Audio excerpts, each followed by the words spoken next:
don't sit in the first four rows or whatever because you'll be wet.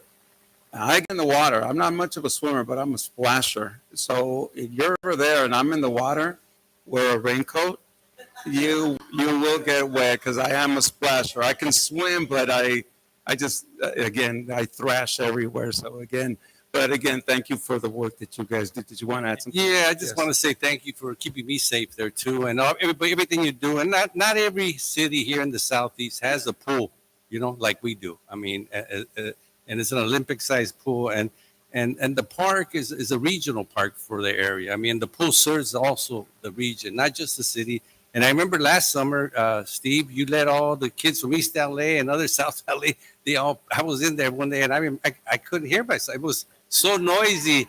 But that just goes to show that we're a city that also thinks about our neighbors and invites them over, because not everybody has can pay to come to swim and so forth. So, but I want to thank the staff for all the good work that they do, and stand up both of you, because Valerie, you're always there. Dan, thank you.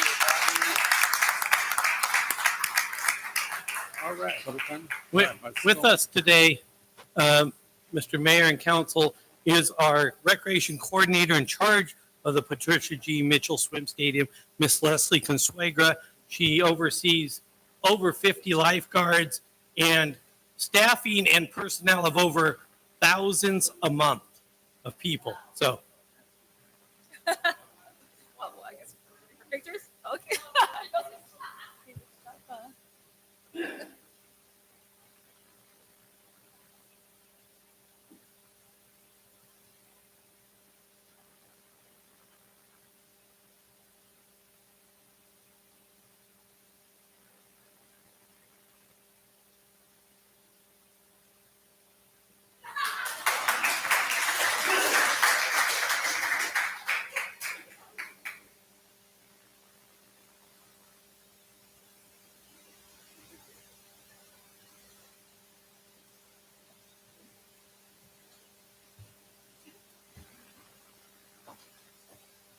Yeah, they Hi, so I just wanted to quickly announce something real quick. So we are having, because of the Water Safety Month, we are having an event this Saturday from 2 to 4, and we would like to invite everybody, all of you. The event will be from 2 to 4, Saturday, May 18, 2024, and this is to remember that drowning is preventable, and it celebrates National Water Safety Month with us this May. Come have some fun with friends and family while learning about water safety. The event is free and it's for all ages. So yeah, it'll be at the Patricia G. Mitchell Swim Stadium. Thank you. Thank you.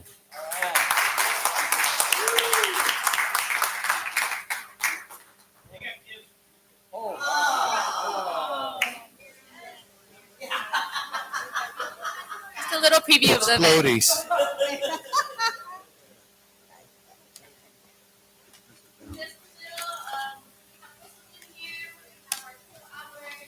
We have more information about basically what water safety is, how important it is for the facility. We have a water watcher tag.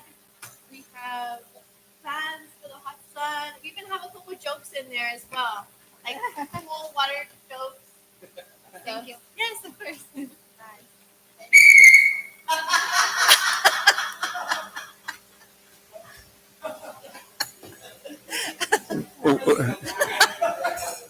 One more from you, and you'll sit over there. Yeah, You were that kid, Al. You were that I kid. know. Oh my Lord. All right. Well, thank you again. You guys did an amazing job. Okay. Item number 4. The City Council will consider receiving and filing an update on the past and upcoming activities from the Conservation Corp of Long Beach.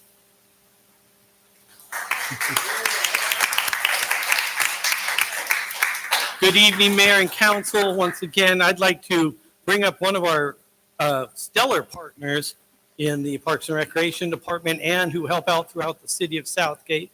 This is Dan Knapp. He's the Executive Director of the Long Beach Conservation Corps. We have been partnering with them for the last 5 years, 10 years? 6, 7, 8, yeah. Somewhere around then. Partnerships in many different areas. It was through their efforts and partnership that we received the first of 2 California for All grants for $750,000. They actually wrote the grant for us, and we were able to receive that.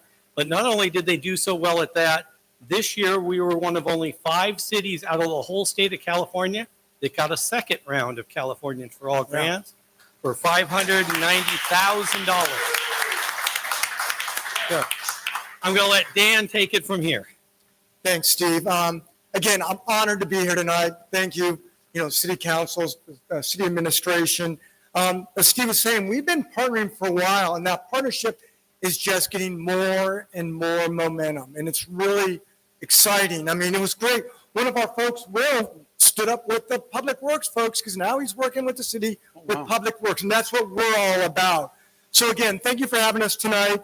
Tonight we're going to highlight, I think we have a video, and I hope the technology works. We're going to do a PowerPoint, but we have a video, but we're going to highlight 5 projects or programs we have going with the city.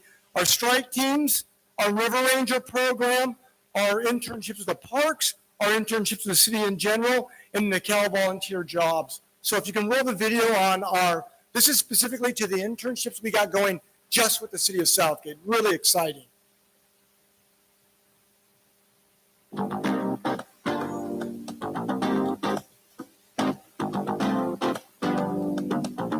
My connection to the Conservation Corps actually started with the Los Angeles Conservation Corps. They helped me paint a gym and put some playground stuff together. We did work throughout that process for a couple of years. We had a big problem with bulky item pickup and things like that. Needed someone to help, and that was the Conservation Corps. The partnership with Conservation Corps has been very helpful to our city.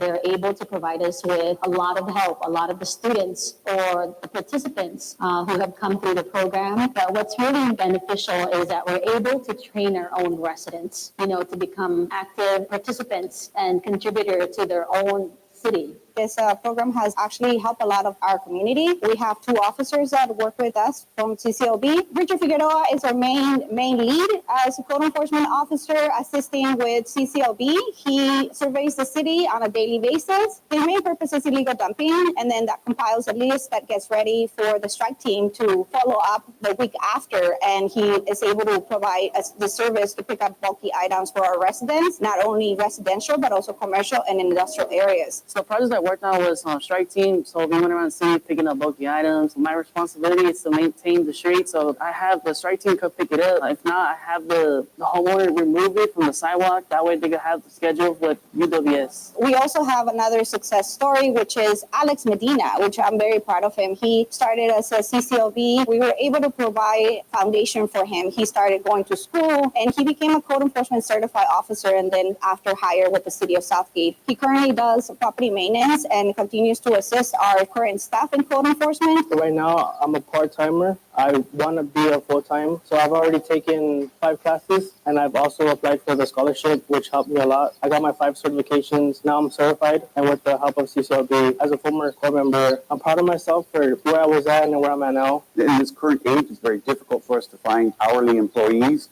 Competition from industries outside of government work. It is a fantastic opportunity for folks that to move up within and seek future employment. We've got a lot of projects that wouldn't have been done without their help. I feel it's a win-win situation where they get the experience needed, hands-on experience, and we get some of our projects completed. Also, the bulky item pickup has really made a huge impact throughout the city because there's debris that's being picked up that would still be on the streets today. This definitely opens up the door to working for the government sector and finding different trades, not just necessarily we're a landscape maintenance like what we do, but we have a corps member who came and is now part of code enforcement. He's definitely building a career to go within that, city within that. Some of the benefits of being a corps member, they help you to be responsible and a hard worker, and they help you in whatever career you're interested in. The certifications that you get just being here, they offer so many opportunities, whether it's like jobs. You could start here and get internships and get hired somewhere else. So it's pretty good. I just want to say thank you to the city of Southgate and the Conservation Corps Long Beach for this opportunity. It's really helped me with my career goals. No, isn't that cool? So This video is going to live on our website, and we want to do 5 more with all the different programs we got going on with the city and celebrate this partnership. Steve did mention, LA Conservation Corps. That's where I first met Steve and his predecessor, Paul Adams, who I worked with when I was at LA Corps. I moved over to Long Beach Corps about 8 years ago, and again, we took the ball and we ran with it.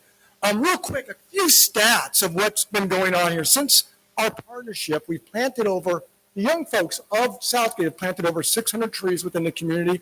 We've had over 140 young folks over the last 7 years come through the program.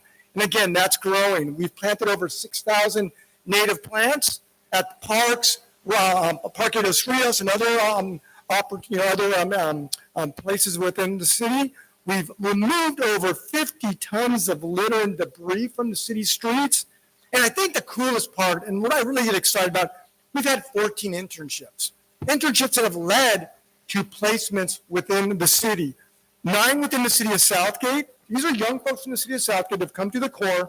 1 with LA County, who now works with LA County Parks and Rec. 1 with Caltrans, who's now a permanent employee with Caltrans. And 1 with the city of Long Beach, who's now running the animal shelter at the city of Long Beach. Actually, a Southgate resident came through the program. So we want to grow that even more and make great things happen within the city. And we couldn't be more honored. So on that note, I do want to bring up Felipe Campos, who's the crew supervisor. Also as the city. Felipe's done a great job, but I'd like to have Felipe introduce the current crew that we have here. Felipe? Good evening. How you guys doing? Good. So these are my corpsmen that actually work here in Southgate. They live in Southgate just like I do. I live in Southgate since 1977. So I'm 28 years old right now. But I've been doing this field on the Conservation Corps for about like 31 years. You may ask, why you doing it so long? You may ask, why have you been doing it so long? Because of these young folks. I was 22 when I started with the Corps in Los Angeles, and I also had a mentor. I bring one of my mentors that was also with the LA Conservation Corps. And that's the reason why I'm here is because of them. The mentor, coach them, so they can be successful in life. And that's why I'm still here for 31 years, and I'll be here for 31 years. Felipe, I've only been doing it for 28 years, so but what also I want to highlight before we bring the folks up here is that, and it was mentioned in the video that, by being a member, they're also eligible for a AmeriCorps Award. So everybody can get a scholarship at the end of their term of service. They can also get hiring preference on the federal government side, as I'm doing all this work out on the public, for public parks and things like that. But they also can earn a private scholarship that we have every year. So every year we fundraise private scholarships. And if you're a young person coming to the Corps, you can apply year after year. So we have some folks who have gone on to get their graduate degrees. They keep coming back year after year. And the other cool thing I love is that, and I don't know if any of you, the folks here have been able to have the opportunity yet, but yeah, we're working in the city of Southgate, but we're also working on Catalina Island. So they get to go to Catalina Island.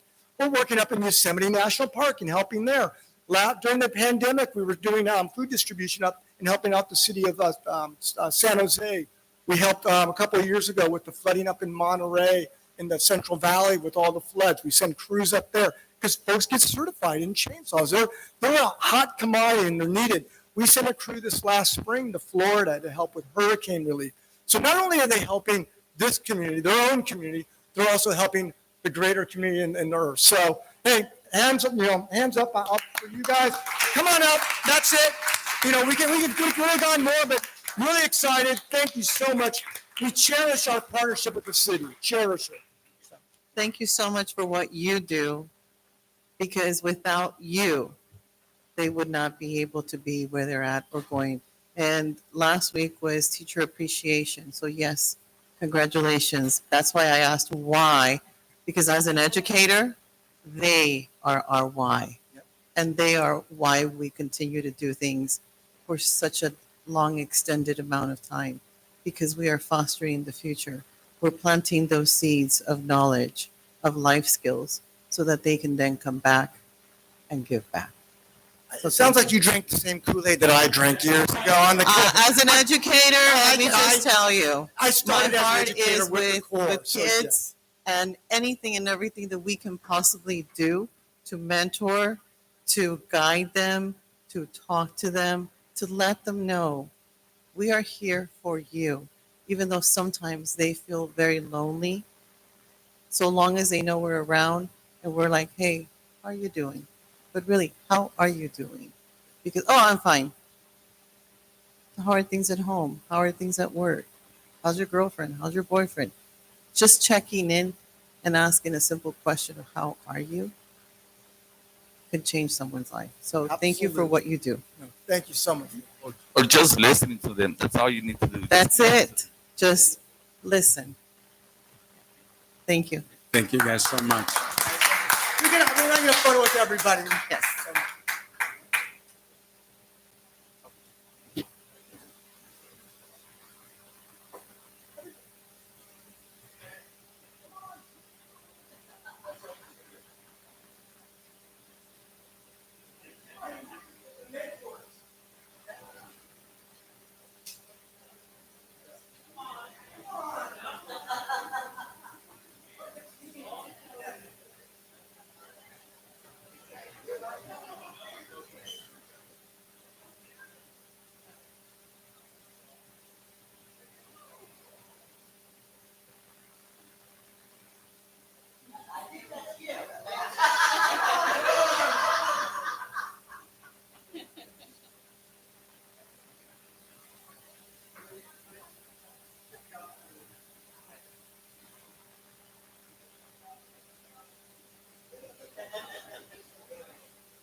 Yeah, you can.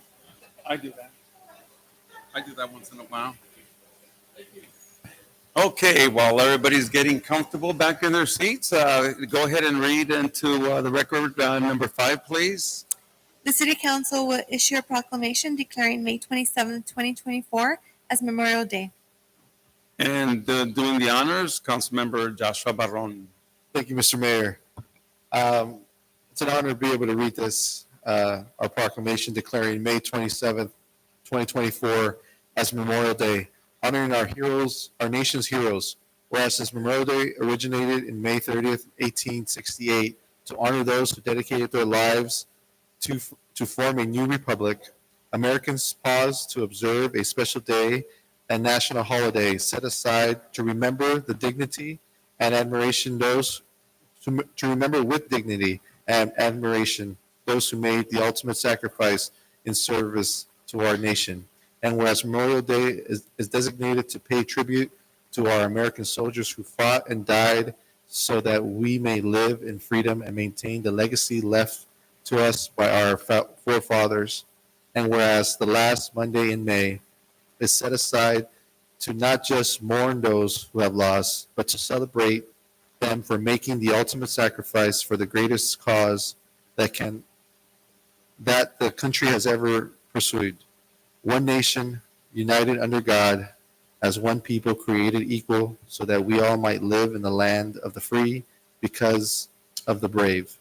And whereas it is important to show our gratitude to all our soldiers, sailors, airmen, Marines, Coast Guards, and merchant mariners who died in the service to our nation, that we might continue to enjoy the liberties so we deeply cherish. And whereas from the war to establish this country, the fight of all fights to keep the new nations conceived in liberty and united as one, and the world wars that sent men and women beyond our borders to help those who could not help themselves. America's heroes have fought for the values and beliefs that make our country admired around the world. And whereas every grave across the state and country that memorializes a fallen hero also represents the ultimate fight to ensure the vision our founding fathers engraved on the Liberty Bell, proclaiming liberty throughout all the land unto the inhabitants thereof. And whereas the veterans who fought and died for our country helped preserve the freedom and rights guaranteed to all people under the U.S. Constitution. And whereas Memorial Day provides us with the opportunity to reflect and honor the past, to renew and pass on our patriotism and pay tribute to those who have died in service of our country. And whereas we encourage all residents of the city of Southgate to participate in ceremonies, activities, and programs to demonstrate support and recognize the contributions of our fallen warriors. Now, therefore, it be proclaimed on this 14th day, May of 2024, that I, Gil Hurtado, Mayor of the City of Southgate, on behalf of the City Council, do hereby declare May 27th, 2024 as Memorial Day in tribute and honor of those who lost their lives in the name of freedom. Signed, Gil Hurtado, Mayor. And while Steve tells us a little bit about the ceremony that we're going to have later on this month, we're going to invite John Hamilton, who served our country bravely, receive this, and we'll have a photo with you. John? Go on up, John. Just for the audience there, we will be having a Memorial Day service, 10 a.m., May 25th, at the Southgate Veterans Memorial Fountain. Please come, invite your friends, invite your neighbors. It is a time where we get to honor those who have sacrificed so much for them and for their families. Thank you.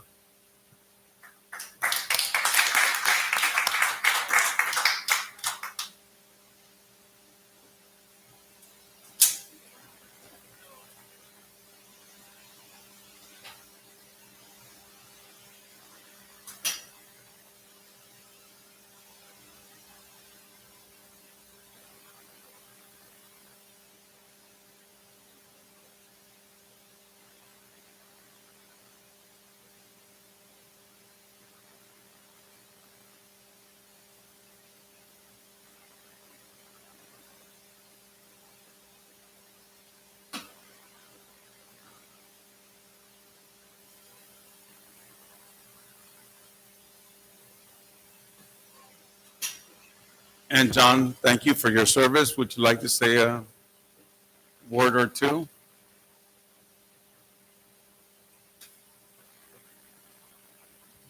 Sure. Thank you, Mayor, Council.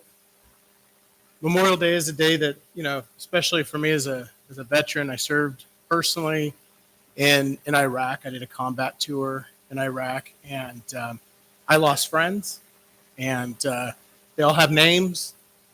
They all came from loving families. They have mothers and brothers and fathers and sisters, and all of these folks deeply miss these people. And so we call it Memorial Day because we try to remember sort of this nameless mass of folks that have made the ultimate sacrifice. Each one of them has a story, and each one of them was deeply loved by those who knew them. And for those men that I knew that I lost, that I served next to, it is a day that I remember them. So it is not a day to honor us living veterans, but it's a day to honor those that made the ultimate sacrifice. So with deep thanks, thank you very much for this. Thank you, John. Okay, we're going to go into closed session. You want to read the items into the record? Item number 1, conference with legal counsel pending litigation pursuant to Government Code Section 54956.9A, 54954.9B3C, A. Maria Heredia versus City of Southgate, B. Alejandrina Ubiarco Gonzalez versus City of Southgate et al. Item number 2, conference with labor negotiator pursuant to Government Code Section 54957.6. Agency representative Rob Houston, City Manager. Unrepresented employees, top management department directors, hourly employees. Employees organizations Southgate MEA, Southgate PMMA, Southgate DMA, Southgate PMA, and Southgate POA. Thank you, Mayor. Thank you. Mr. City Attorney, City Manager, any additional comments? Mr. Mayor, just understanding that it's at 6:30 and that's when our regular city council meeting normally starts, I wanted to give you the benefit. My best time estimate of the items to be discussed in closed session is roughly 15 minutes, give or take. A few minutes either side for the benefit of the public.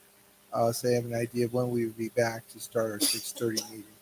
And so let's give ourselves a little bit of latitude. So we'll say it's 6:31, probably 6:50, Yeah. 20 that'd be minutes. fine.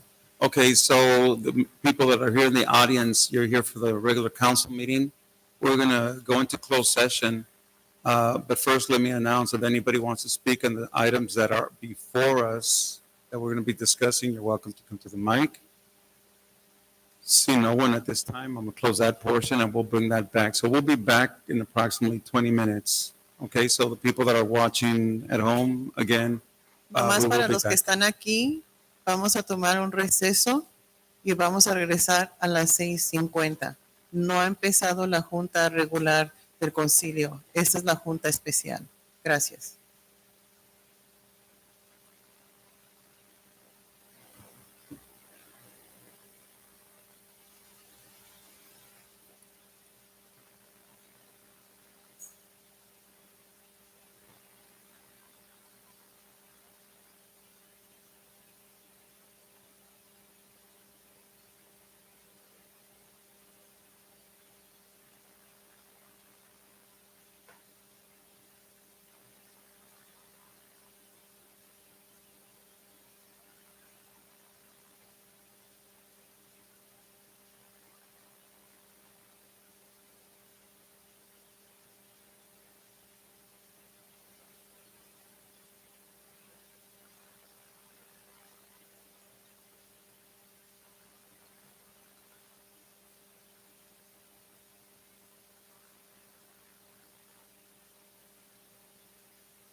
Afternoon.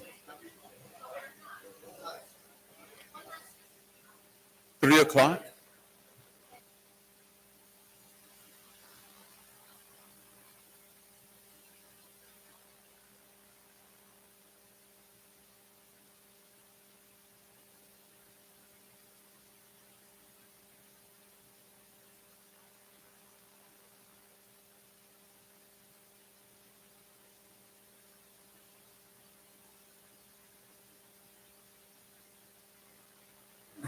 Just letting everybody know that we were in closed session, and those are legal matters that require that we get briefed. And so I want to just make sure that everybody knows that we finished that, but they have some other things that got to take care of. So they'll be out here in a couple of minutes. You want to repeat that, Gina? Oh, si alguien ocupa traducción, tenemos audífonos atrás. Gina, are they in the back? Yeah, los audífonos están atrás si alguien ocupa traducción. Y aquí Dina lo traduce.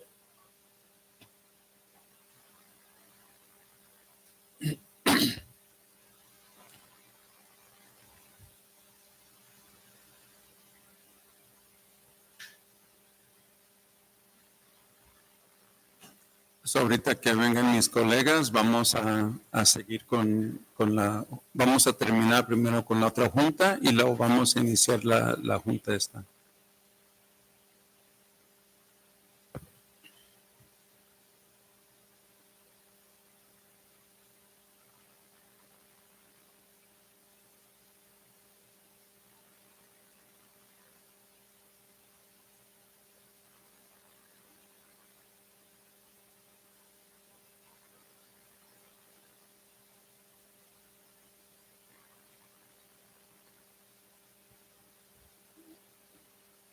Dina, you want to test them out?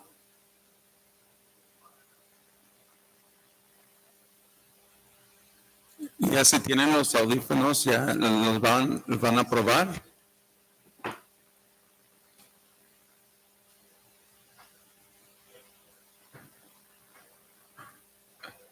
Okay, so Raul, you want to give a briefing, please, as to what transpired?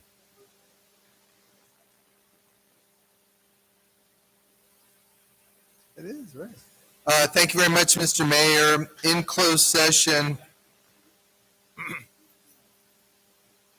the city council met to discuss pending litigation. Item number 1A on the agenda is Maria Heredia versus the City of Southgate. The city received a presentation by the city attorney regarding a proposed settlement of that matter. This involved a slip and fall on a city sidewalk. On the motion made by Mayor Hurtado and seconded by Councilmember Barone, and on a vote of 5-0, the city authorized the settlement of that matter. The amount of that settlement will be disclosed in connection with the Brown Act once the settlement agreements are finalized. Item number 1B, Alejandrina Gonzalez versus City of Southgate.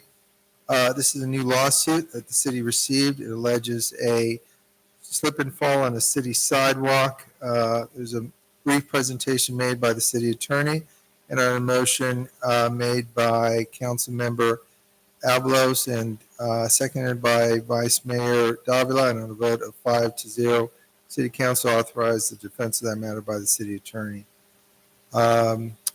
The item number 2, Conference of Labor Negotiator. The City Council received a brief presentation by City Manager Rob Houston regarding top management department directors and hourly employees. And upon completion of that presentation, there was no reportable action taken by the City Council. Guidance was given. Thank you very much, Mr. Mayor. That completes my report. Thank you, Mr. City Attorney. So at this time, on these items that were just talked about, if anybody wants to speak on those 2 items, please step forward. See no one step forward, I'm going to close the item portion. I'll accept the motion to adjourn. Okay, we have a motion and a second. Seeing no objection, we are adjourned. Madam City Clerk, let us know when you're ready for the regular meeting.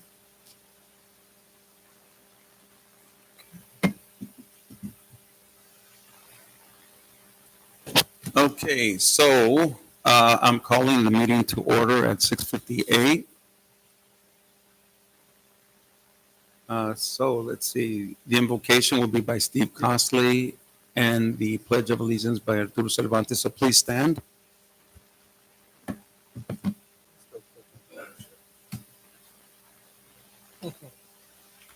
Please bow your heads with me. Heavenly Father, we just thank you for this day and for all that you do provide for us, Lord. We ask that you look after all of the residents of the city of Southgate and protect them each and every day. We ask, Lord, that tonight you look especially after the 5 residents who are at city council, that you can give them the wisdom needed to make the proper decisions for all that is in front of them tonight. And lastly, Lord, we give you thanks for the successful surgery for Bobby Thompson, and that you continue to look after her as she recovers. In Jesus' name, amen. Please remain standing. Put your right hand over your heart. Repeat after me. I pledge allegiance to the flag of the United States of America and to the republic for which it stands, one nation, under God, indivisible, with liberty and justice for all. Thank you. Okay, roll call, please. Mayor Hurtado, Present. Vice Mayor Davila, Present. Councilmember Avalos, Present. Councilmember Barron, Present. Councilmember Rios, City Treasurer De La Paz, Present. City Manager Houston, Present. City Attorney Salinas. He's here. He's here. Okay, so before we go on, we're going to be adjourning the meeting today in memory of Mr. Gary Baker, who passed away a few days ago. He was a long-standing member of our community. He's a business owner and a friend. So with that, let's go ahead and go into, If I can read the meeting compensation Yes. disclosure. please. Pursuant to Government Code Section 54952.3, disclosure of compensation for meeting attendance by city council members is $790 monthly, regardless of the amount of meetings. Thank you, Mayor. Thank you. We have a public hearing. Item number 1, please.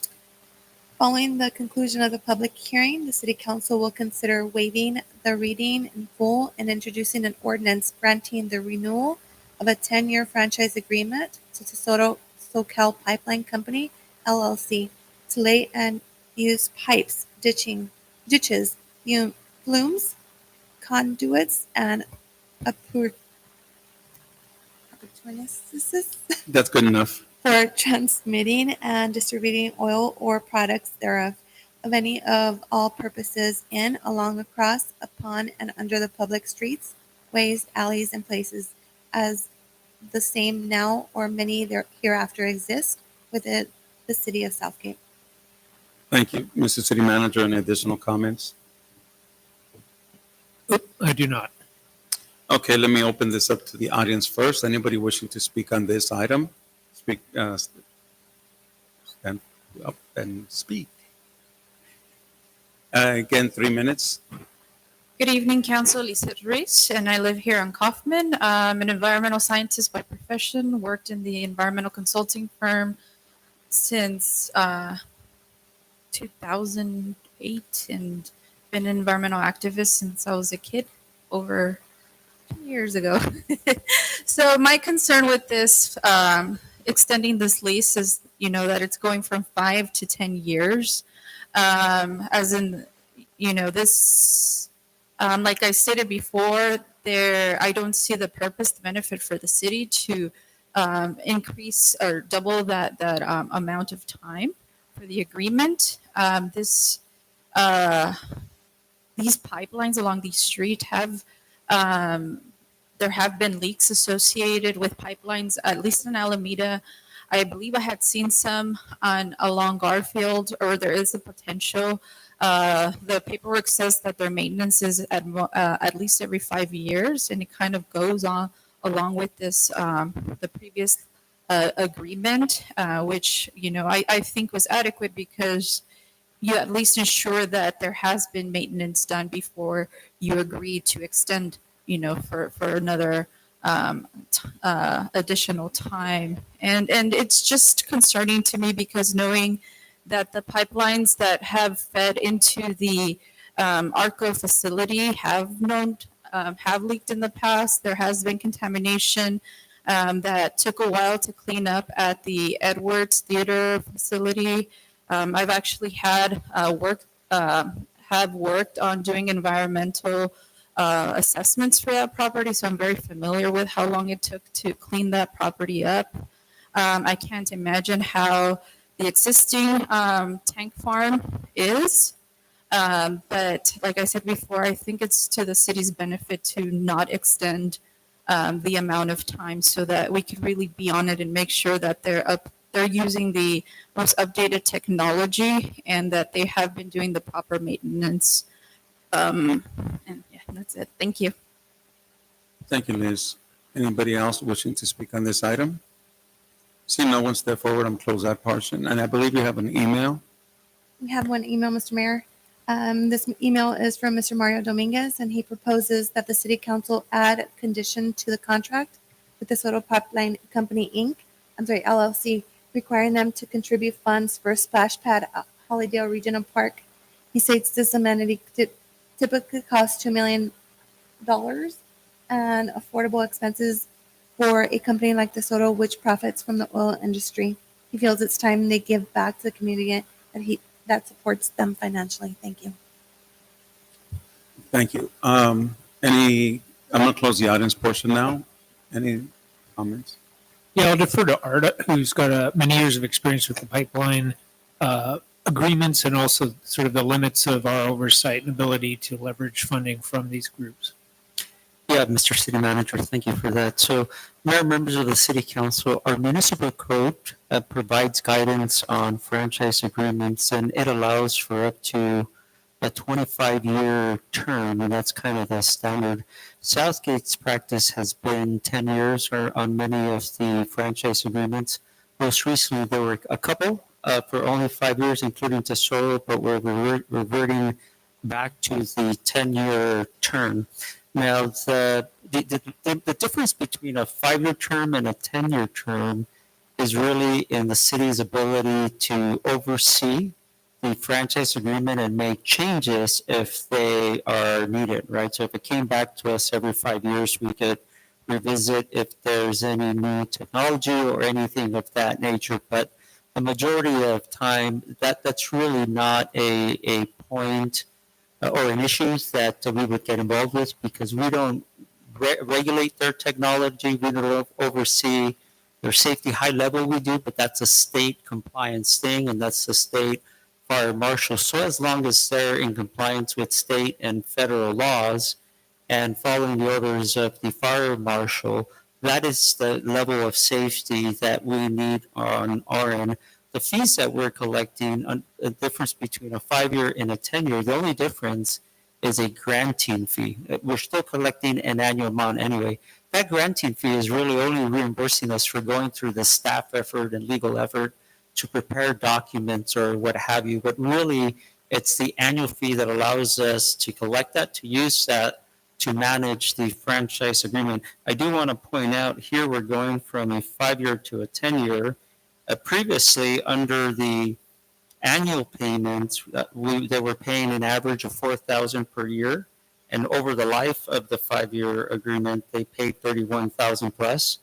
With this particular franchise, they'll be paying more than $10,000 annually for a total of about $125,000. So that we feel that that's enough funding for to oversee such a franchise agreement over the 10 years. Thank you. And just, again, being a bit of a tree hugger myself and very aware of a lot of the previous issues that we've had with, for example, the Superfund sites and that sort of thing, whether it's a 5 or 10-year, we still have the ability to address those issues like with leaks and stuff like that. Absolutely. The franchise agreement has a number of provisions that allow us to oversee certain things, like or require certain actions if there is a leak or if there is a issue or if they want to do construction, we can get involved. So in the case of where there is a leak, we have some leverage, but at the end of the day, that's overseen by the state fire marshal at the state and federal level as well. But it doesn't really change whether it's a 5-year or a 10-year. It really doesn't change our ability to oversee the franchise agreement responsibly.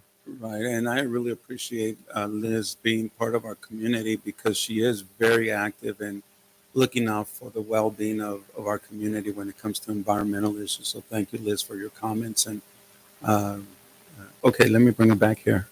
Thank you, Mr. Mayor. Just a question: is what gauge do we use to be able to put the amount that we're actually charging for the franchise fee? Is there some kind of like market value, or what is the average per square or foot? I think it's by the thickness of the pipe, right, that we can charge per linear foot. But is there something that is like an industry standard that we just go based on? Yes, there's the municipal code and then there's the PUC requirements.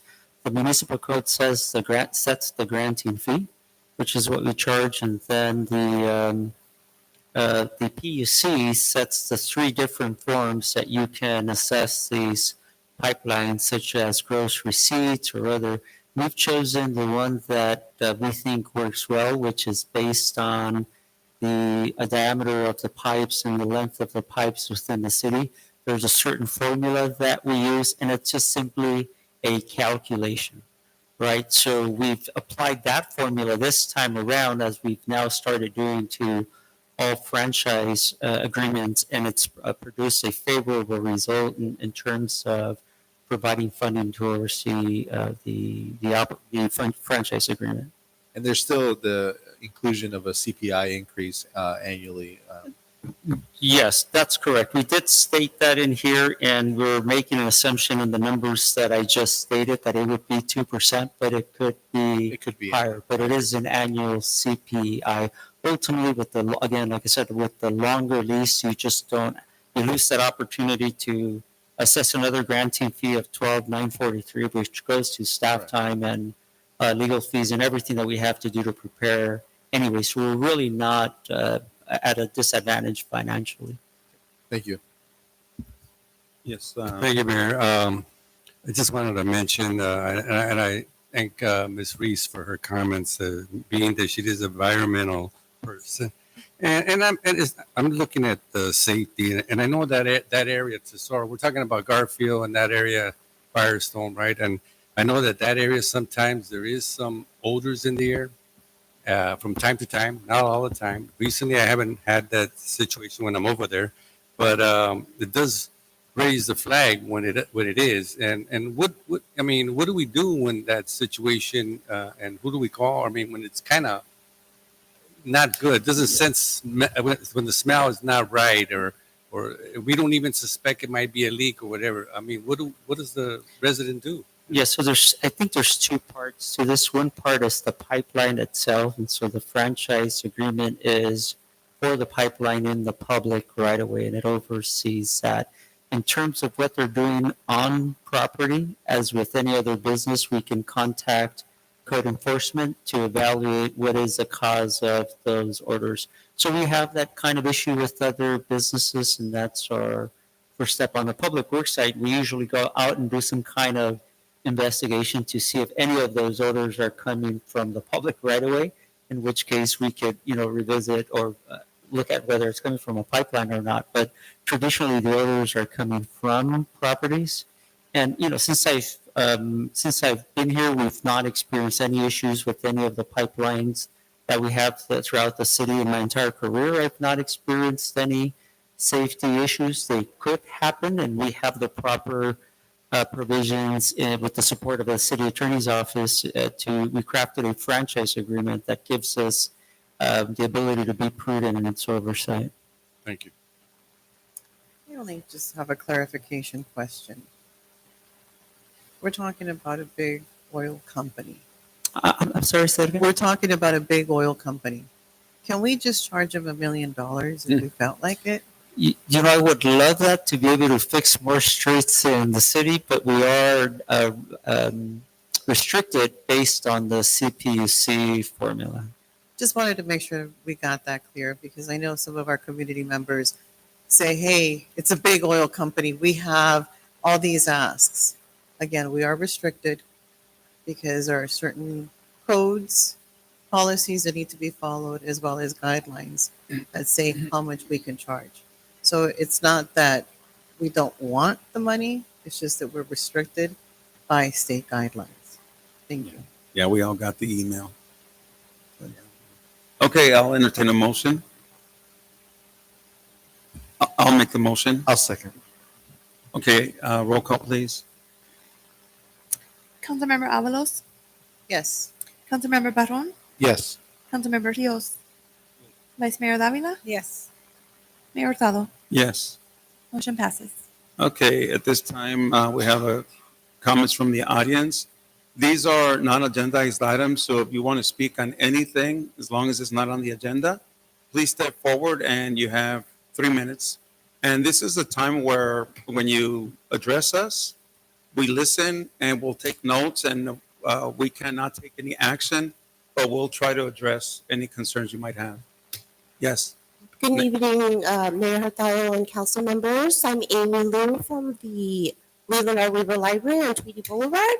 I just wanted to share some information about some of the things we have upcoming and say hello to Councilmember Rios again twice this week.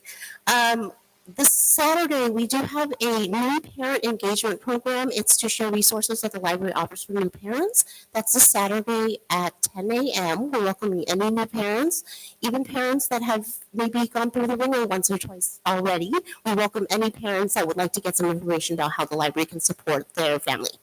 Also, next Saturday, we have at 11 o'clock the first of a series of computer programs for older adults.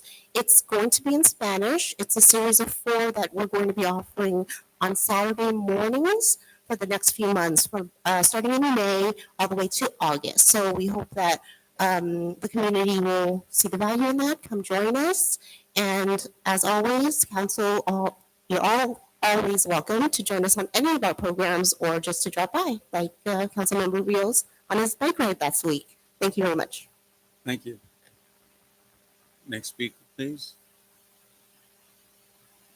Hi again, Lisa Ruiz from Kaufman. I just wanted to thank the Parks Department for a lot of the events that they've done this week. They were really fun. I participated in the 5K that happened, and it was very fun, a very well organized route. And we had our Parks and Recreation meeting this last week. And one of the discussion items that I came out of was the need for more support for the department in terms of having somebody help write grants, just because there's so many activities already happening. And there are so many funding sources out there that I think the city can really benefit from. And, I go to other parks and see a lot of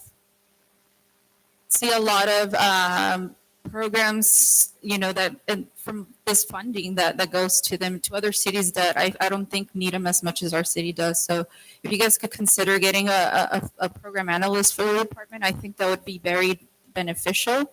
But yeah, that's all I wanted to say. Thank you. Thank you. Next speaker, please.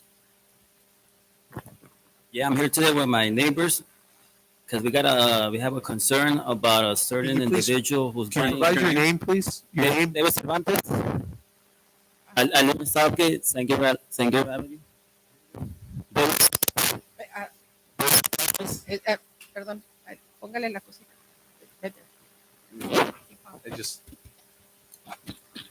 Hello? Yeah, I have a concern because this individual in our neighborhood who's buying houses and he's building literally like an apartment complex. I don't know, is that legal or is that possible? Because the whole neighborhood is like a duplex maximum, a house, you know what I mean? And this guy's building like 4 apartments, you know what I mean? My neighbor, she passed away. This guy came, he bought it, and he built like this 2-story. I mean, it looks like a place. And we want to put a stop to it because he wants to buy the whole neighborhood, and we're like, no, hell no. You know what I mean? And I don't know. They're saying, I don't know if it's possible, you know, but we want to do something about it, and no one likes it. And to begin with, there's no parking no more. So this guy brings all kinds of stuff. You know, where we gonna park it? Remember, just make sure you get his location. We got to find out. She'll have to look into it. Yeah, and it's just us. Yeah. These guys, we all live in the same neighborhood. I mean, we get it. One at a time, though. Okay, hang on. Well, we wanted to kind of make it as a group since we all live in the same block. Rosanna Vasquez, 81. But we had to give one person at a time. Yeah, Oh, okay, I'm so sorry.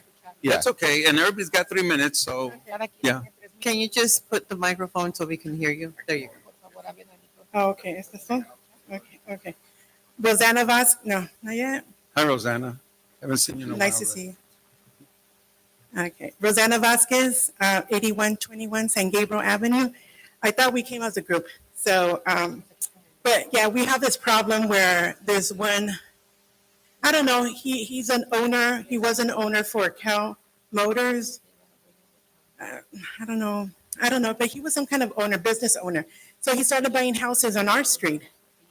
And now he has 3 properties where he has converted from 1 house to 4 units. Now, he doesn't provide parking for none of his tenants. So where do we park? See, that's our problem. That's why we're all here. And we would like to know, how is this able to be passed to where he makes 4 units?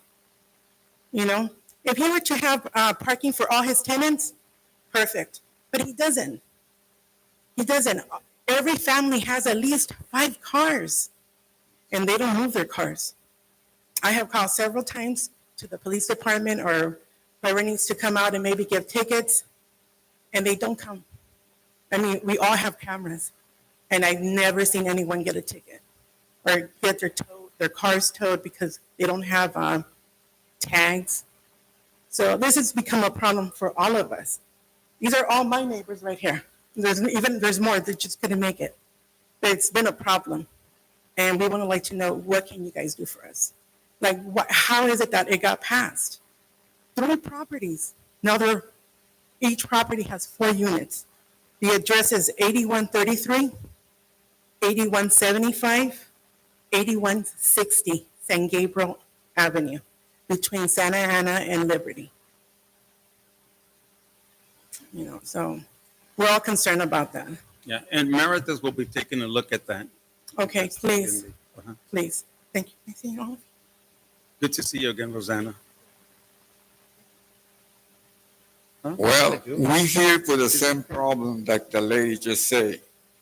This guy, I don't know who's giving the permit to do all the houses he was doing.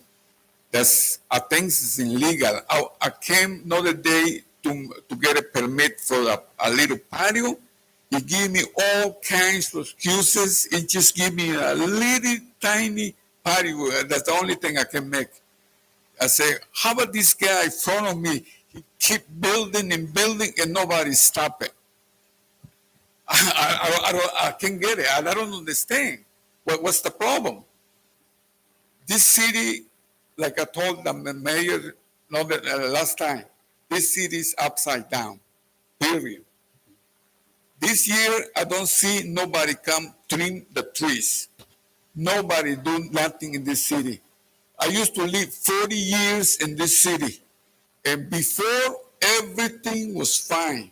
No problem at all. After our people started to manage the city went down. What's going on?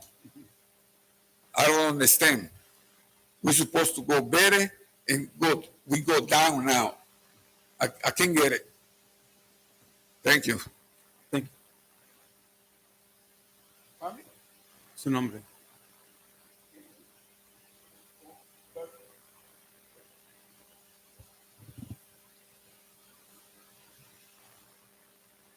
afternoon. My name is Juan Rodriguez, and obviously we're addressing the same issue here.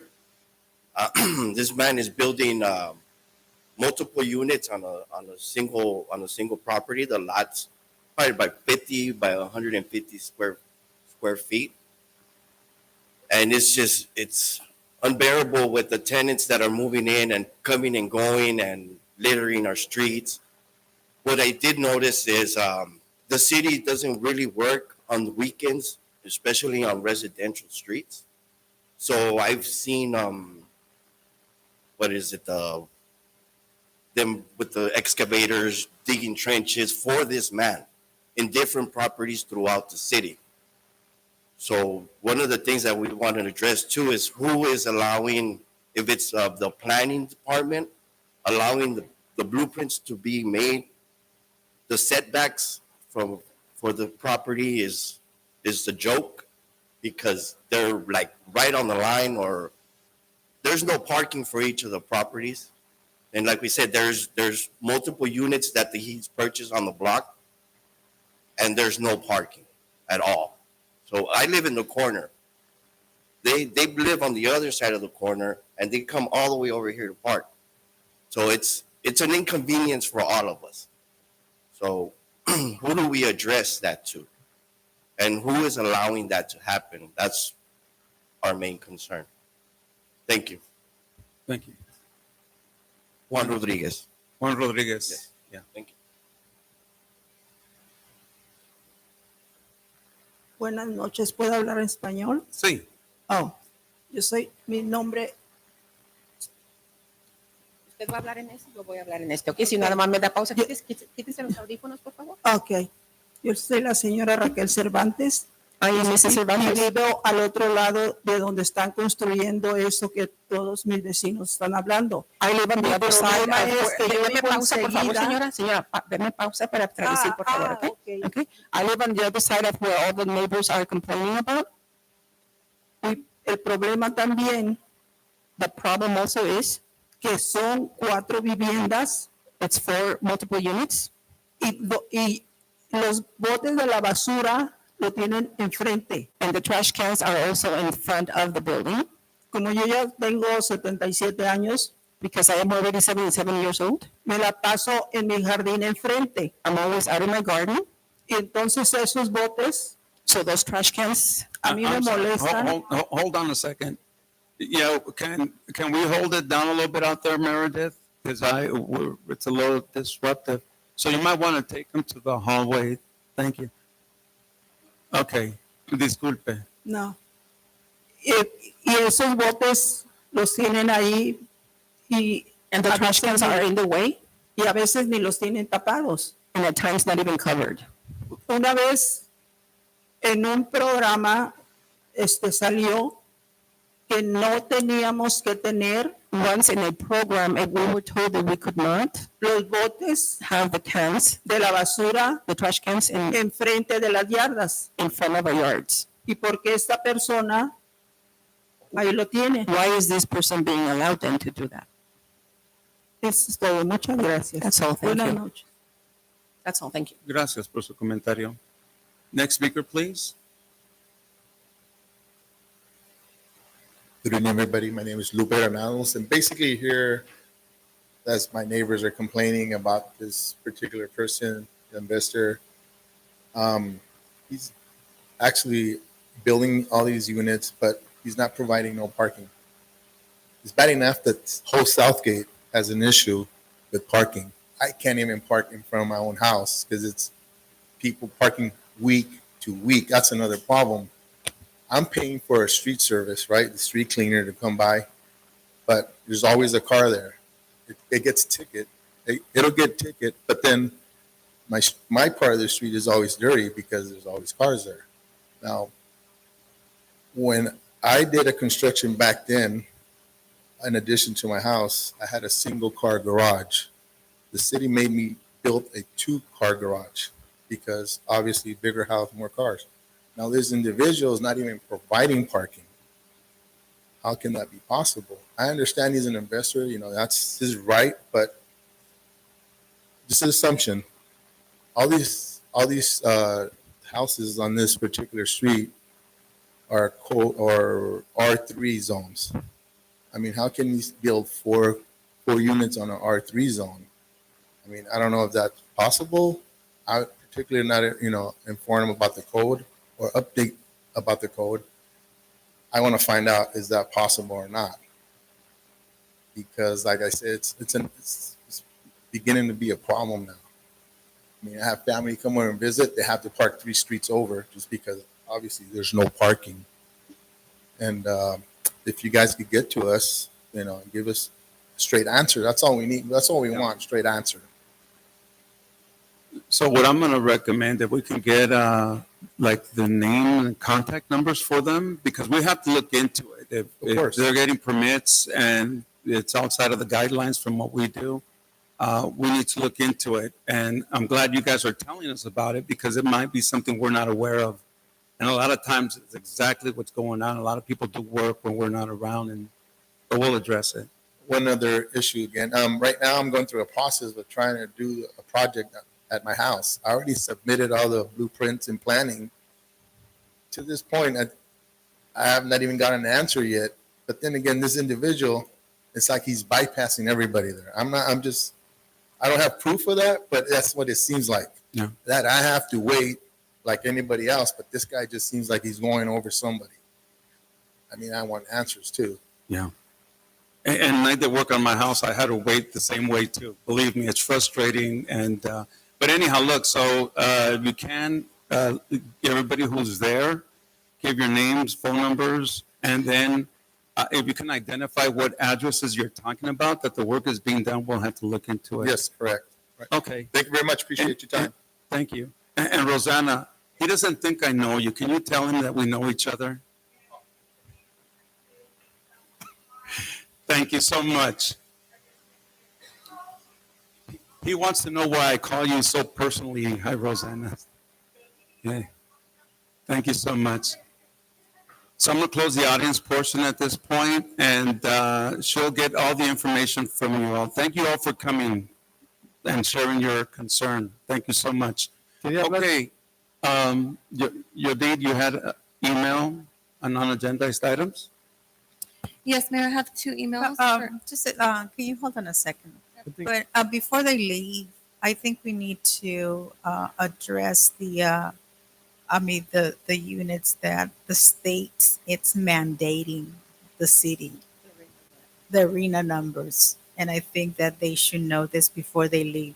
But Yeah. again, they need to listen to this. Because they're upset, and we're all upset because of the arena numbers that the state it's making us the city built in our community. So don't leave, because we're gonna give you some information that the state of California it's mandating the city to do. Now, City Clerk, you can go ahead and read the emails. Thank you. So I don't know if you can just briefly address, and not just the arena numbers, but also the zoning, all the changes from the state that took a lot of those rights away from us. I can start down that path if you'd like. So, unfortunate to hear this parking concern and this density that's happening, but really the start of this was in Sacramento, started at the Sacramento government, our Assembly and Senate, desire to add more housing units with the positive idea of having more housing, which could bring the cost of housing down, was the original thought behind it. However, they felt stubborn, like that cities were being stubborn and not allowing enough housing because of our various rules. So they started passing bills and legislation to override our local control, which therefore took away all of our requirements. I remember to date myself 10 years ago, having a conversation with a resident at a different city when I was there. They wanted to just enclose a upstairs nook, or loft, into a bedroom, to go from 4 bedrooms to 5 bedrooms. And the codes back then would say that triggered you having to have another parking spot on your property in order to allow that construction. That's how tight parking used to be. So the city could say, hey, you want to build like an ADU on the back of your house, another unit, where's the parking going to be on your property? Well, I don't have room for that. The old rule would be the city would say, then you can't build it. But that limited how much housing could be added. So the state passed a rule and said, cities, you can't require parking as long as you're within, is it a half a mile from a bus stop? Is that the correct term? Which is everywhere in Southgate, as an example. So now we can't stop someone applying for these expansions by saying they don't have enough parking because it's now out of our control, taken away by the state, which leaves us stuck and you stuck in a situation where these units are allowed, we can't stop it, and the parking is exploding and we can't stop it. It's really your state legislatures, your assemblymen, and your Senate that have the power to do something about this. And it feels bad because they're way up there and you do have your elected officials here, and I wish there was more power that we had, but our hands have been tied. We'll certainly look and see what help we can provide if there's any illegal construction going on at the wrong times or they're not following permits and plans that we've got to make sure they follow codes for safety. But our hands are really tied when it comes to limiting these new units, limiting the parking. It's tough, and I don't have good answers, I'm afraid. Yeah, the only thing I want to add to that, and again, we can't get into a lot of discussion because it's not on the agenda, and it would be illegal if we did that. But let me just say this. What we're looking into, though, is does this person have the actual permits? Is he doing this in a way that is still in compliance with laws? But this council has objected to a lot of the changes at the state level. Just to give you a scary idea about this, is that the state of California is requiring the city of Southgate to create 8,282 more housing units. I have no idea where they want us to put them. No idea. They also removed the requirements before in a residential area. The more you can cover in terms of your property is 40%. That included the house and the garage. They took that away from us, and we can't prevent someone from doing that. In the old days, we could tell a person, no, you can't build another house behind. Now they're encouraging that. The sad thing about it is that this applies to every community in the state. But I pointed this out before. The only communities that are doing that are the already heavily saturated communities like Southgate, Linwood, Huntington Park, Bell, and all the other socio-economically disadvantaged communities. Meantime, the state legislators would say, yeah, but they can do this too in other areas like Beverly Hills or whatever. I'm not going to do it. I can't imagine someone in Beverly Hills creating a ADU in their backyard or converting their garage into a housing unit. It's sad, but they still, whoever's doing it has to have the proper permits, and that's what we're going to look into. So again, I don't want anybody to leave here thinking that it's going to be stopped. It's going to be looked into, and then the proper action will be taken. Hopefully they all have permits, and if they don't, they're going to need to stop it. But again, the state did take away a lot of our power of controlling that. Okay, Mr. Mayor. We can't. I don't want to go into it too much, but if we can also touch a little bit on some of the parking, features that we have in our city, where residents could petition for an area to be a preferential parking district, and that could also help with alleviate that as well. I'll actually pass it on to our Public Works Director, Arturo, who's had a lot of history in this, but it's a positive program. It helps limit some parking, but it doesn't create new parking spaces. But Arturo, do you want to explain that? Yeah, thank you for that question. So the city has a preferential parking district program that allows the formation of an area where residents can park only if they have permits. That particular program is intended to address certain types of issues that at least residents for them is an issue. In a case like this, should they form a district and all agree, there would have to be a vote that would have to pass, but there's some limitations to the number of permits, up to 2 per property. In a case like they're talking, those residents would not be able to park in the street if it becomes a preferential parking district, but there is a process, and that could be a feasible solution for a case like the one before you. So if one address has 4 units on it, they still only get 2. They only get 2, maximum is 2 per property, regardless of the number of units. And it kind of, without going too far, it would allow for restriction on the number of vehicles that me as a property owner would lease out to a house. I would have to know that ahead of time and say, hey, you know what? You're only restricted to so many cars. And now the landlord is responsible for that as well, because the tenant won't be happy if they're unable to park on the street. So it kind of adds that layer of it. So highly recommend that you contact the Public Works Department and then get more information on the preferential parking district. I currently live in a preferential parking district, and I preach that it's the best thing that we've ever done in our area. Okay, you got an email? Yes, Read. sir. I have 2 emails. The first one was received from Mr. Frank Rivera. He's urgently requesting assistance from the City Council to address safety concerns at the Alexander and Missouri Avenue crosswalks. He recounts a recent incident where his wife and kids narrowly avoided a collision due to the dangerous conditions of the intersection. The factors contributing to the danger included limited visibility for drivers, especially during weekends, and poor lighting at night.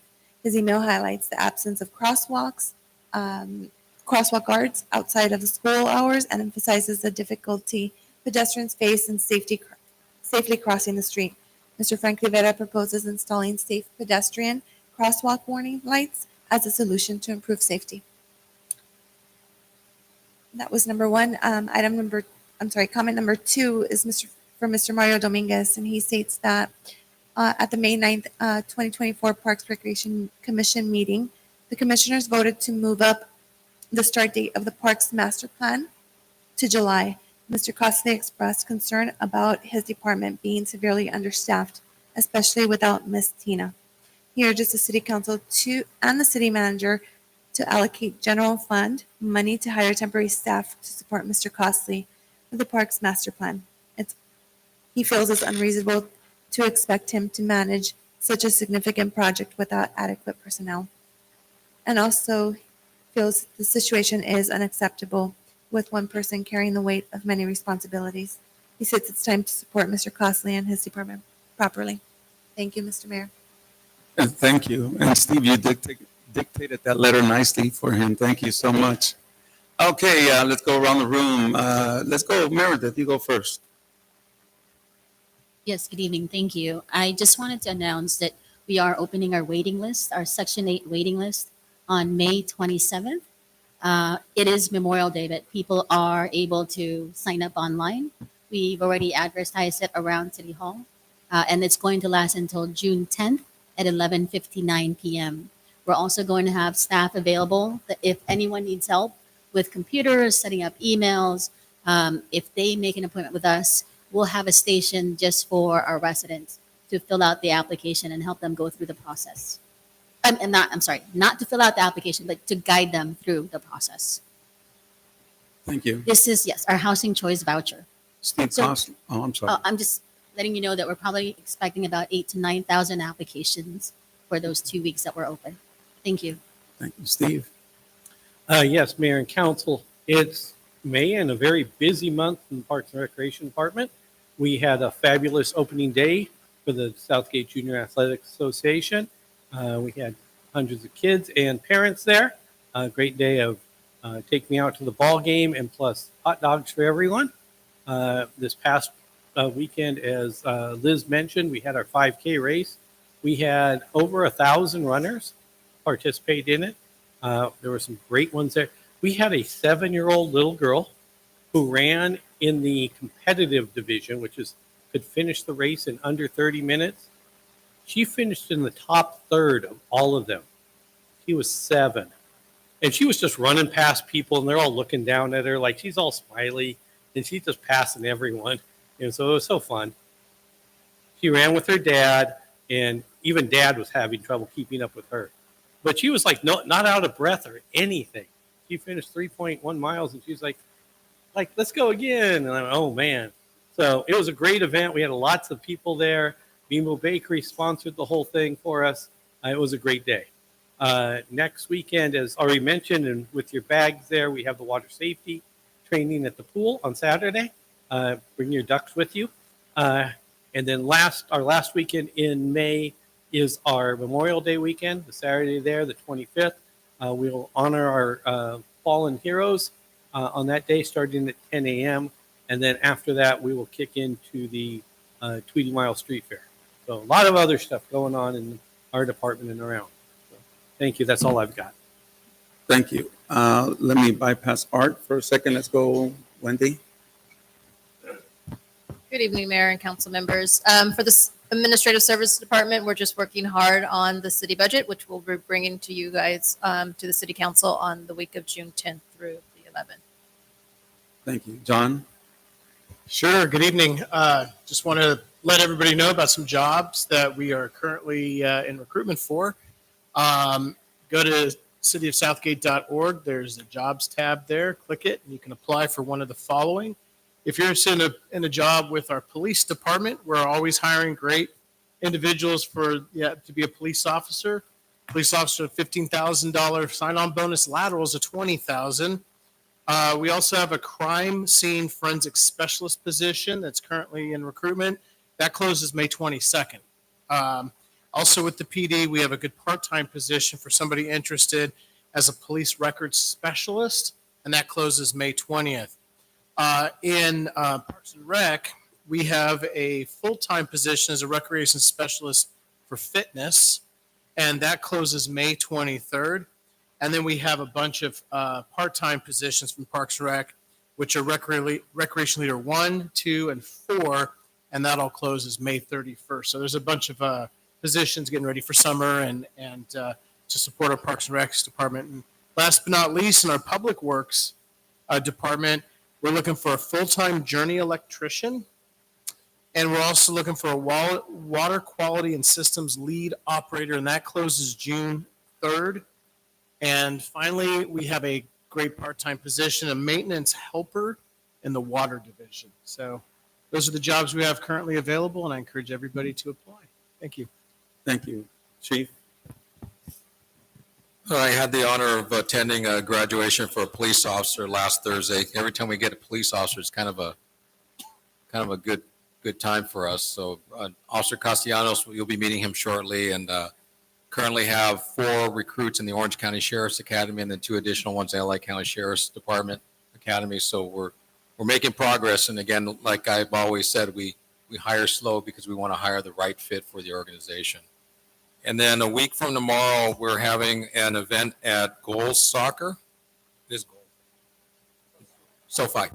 It's called Kick It with the Cop. So from 4:30 to 6:30, some of the officers will be out there and just having some fun with the kids and just connecting with them and making sure that we keep that relationship going. So if you get an opportunity, stop by SoFi next Wednesday from 4:30 to 6:30. That's all I have. And to add to the chief's thing, the Commission for Southgate Youth will also be holding their scholarship ceremony on Monday, the 20th of May. All the council are welcome to attend.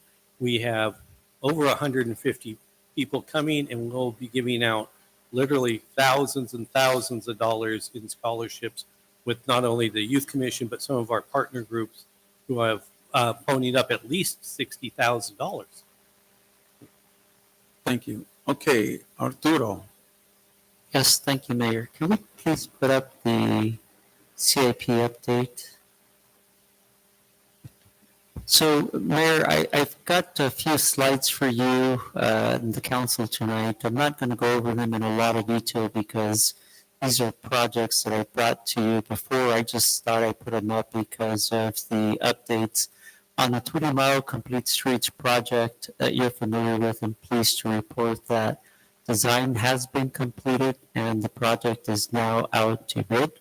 We're looking to open bids in early June and come before the City Council in the second meeting to award a construction contract. So with that would allow us to start construction at the earliest in July, and depending on the contractor, there's a possibility it would be in August, but we're going to push for July. Next slide, please. Real quick, before you do that, I got to make sure that you cover a couple of things. One, that I was called, some people are under the impression that when you were doing the water replacement thing, that the reason was that we're going to have a fountain in the middle of the street there.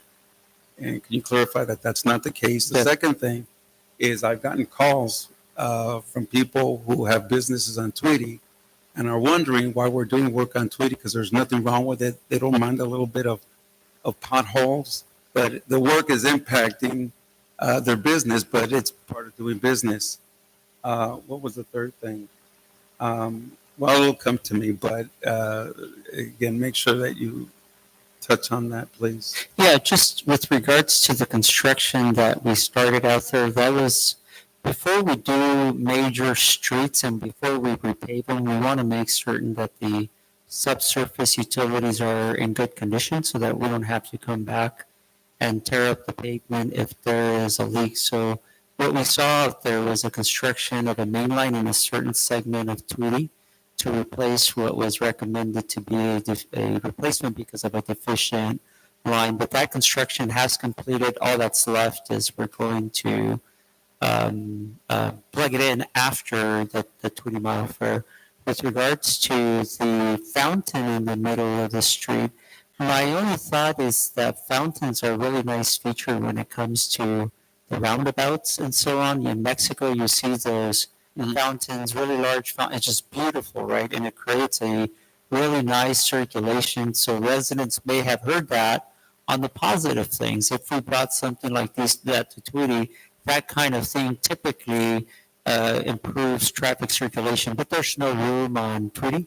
It's a very narrow street. We're not putting medians or anything in the middle of the street. And on the third point, why we're doing the work, it's at least in the 10 years that I've been here, residents and business have been concerned with the condition of Tweety, from the condition of the sidewalks, streets, the aesthetics, the age, furniture, and what have you. It's just a project that's been a long time in coming.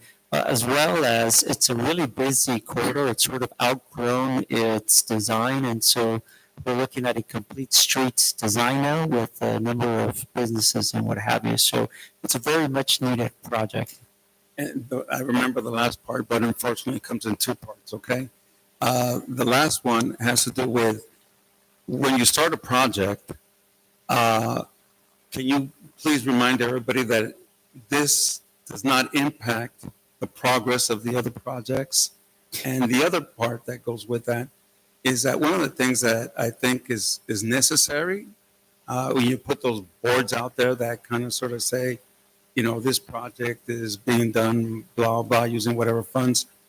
If you can indicate on that as to the estimated date of completion, because, for example, we're getting complaints from people saying that the Garfield project isn't done yet, but I think we all knew it was going to be done sometime through June or July. So it's still on track, but there are people who are concerned that it's just sitting there.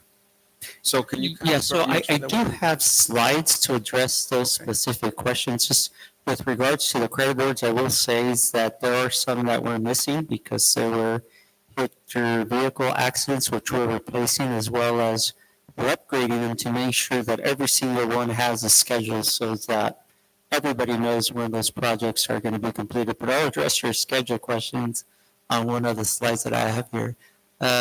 This is the next slide. Yeah, so there's been a lot of questions on the status of the Urban Orchard project. We try to provide one at every council meeting along with the resolution that you approve, the emergency resolution that you approve anytime. But for those who haven't been following, this project is a construction of a new park by the 710 Freeway, Firestone, and the Thunderbird Villa and the LA River.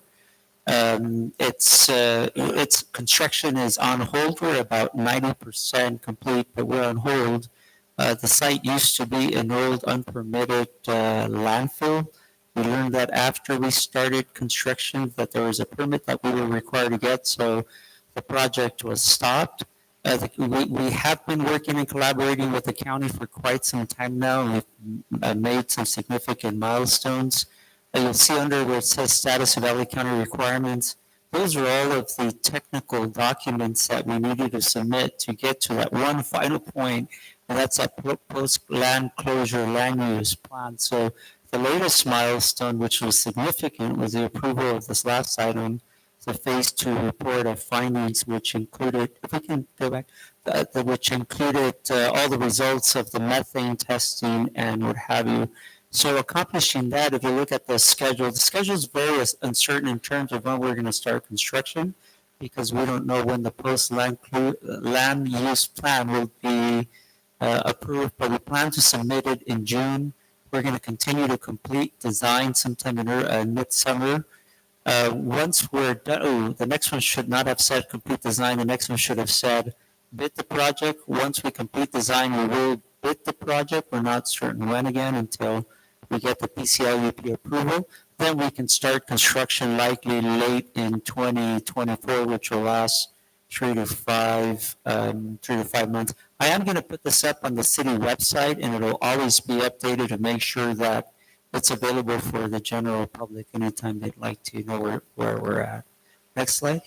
Sorry, Art. Yeah, go ahead. It says, if you go back, it says complete design summer of 2025. That means summer of 2024, right? Yeah, my apologies. I was working pretty quickly through this slide. So we're completing design this summer as well as obviously cut and paste there, right? So we're completing design this summer, and we're also going to then bid the project for construction this summer. So those two are typos there. My apologies for that. But yes, it's in 2024, and so we'll start construction later this year.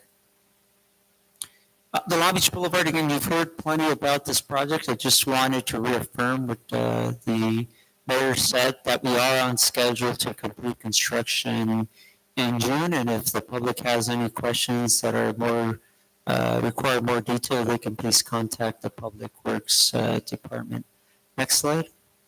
So this last slide is, well, actually, this is not this last slide. This is just a typical slide that I put for you guys and the public to see in terms of the status of projects that are either complete, construction, or what have you. But I just wanted to highlight again, Long Beach Boulevard and Garfield are on schedule to be completed in June.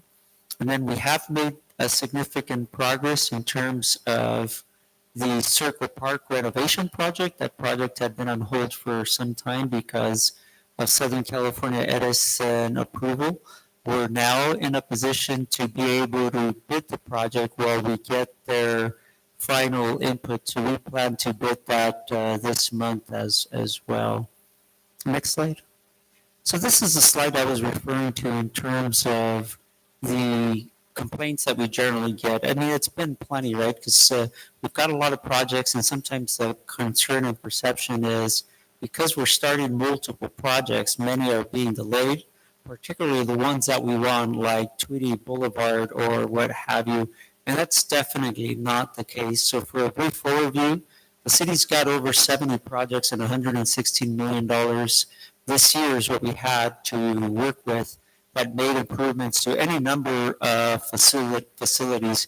We plan for all these projects through what we have the 5-year capital improvement program, where we plan based on grant schedules, engineering resources, staff and staff support and what have you, and then available funding. So all of the projects that we're moving are moving on a designated schedule.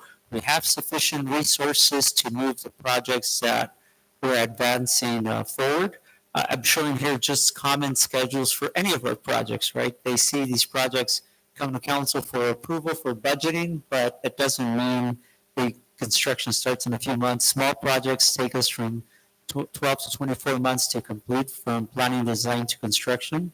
Mid-size and large projects you see take more than 48 months in many cases. A lot of things that are impacting schedules in terms of like Tweedy. Why didn't we start it sooner? Well, there was no grant funding. We tried for many, many years and we didn't have grant funding. It's a large project. It's about 4 years in the works, and now we're here getting ready to start construction.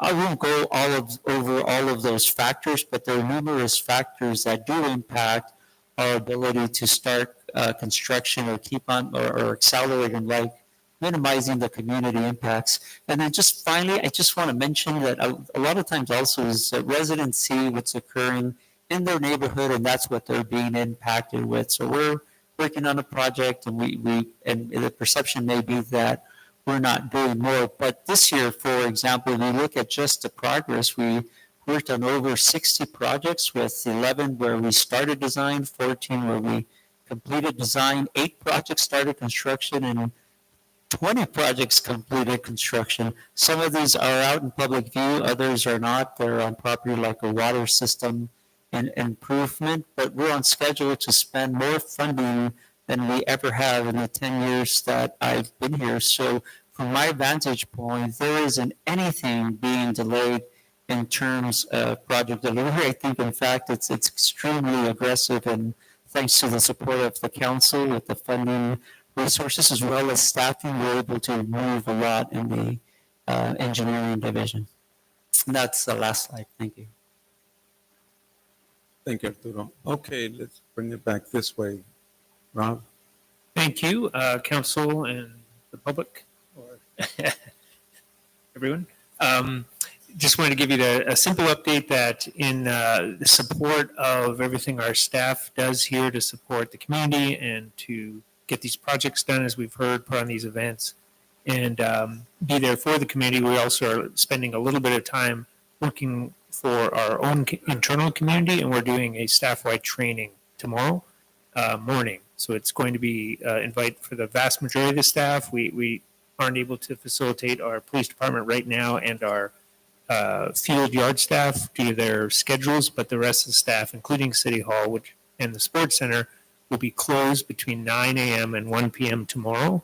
We have signage everywhere at before 9 or after 1. All our services will be open, but between 9 and 1, everybody will have left the building, like Elvis, and we'll be at the sports park or the auditorium doing group team building and also leadership training.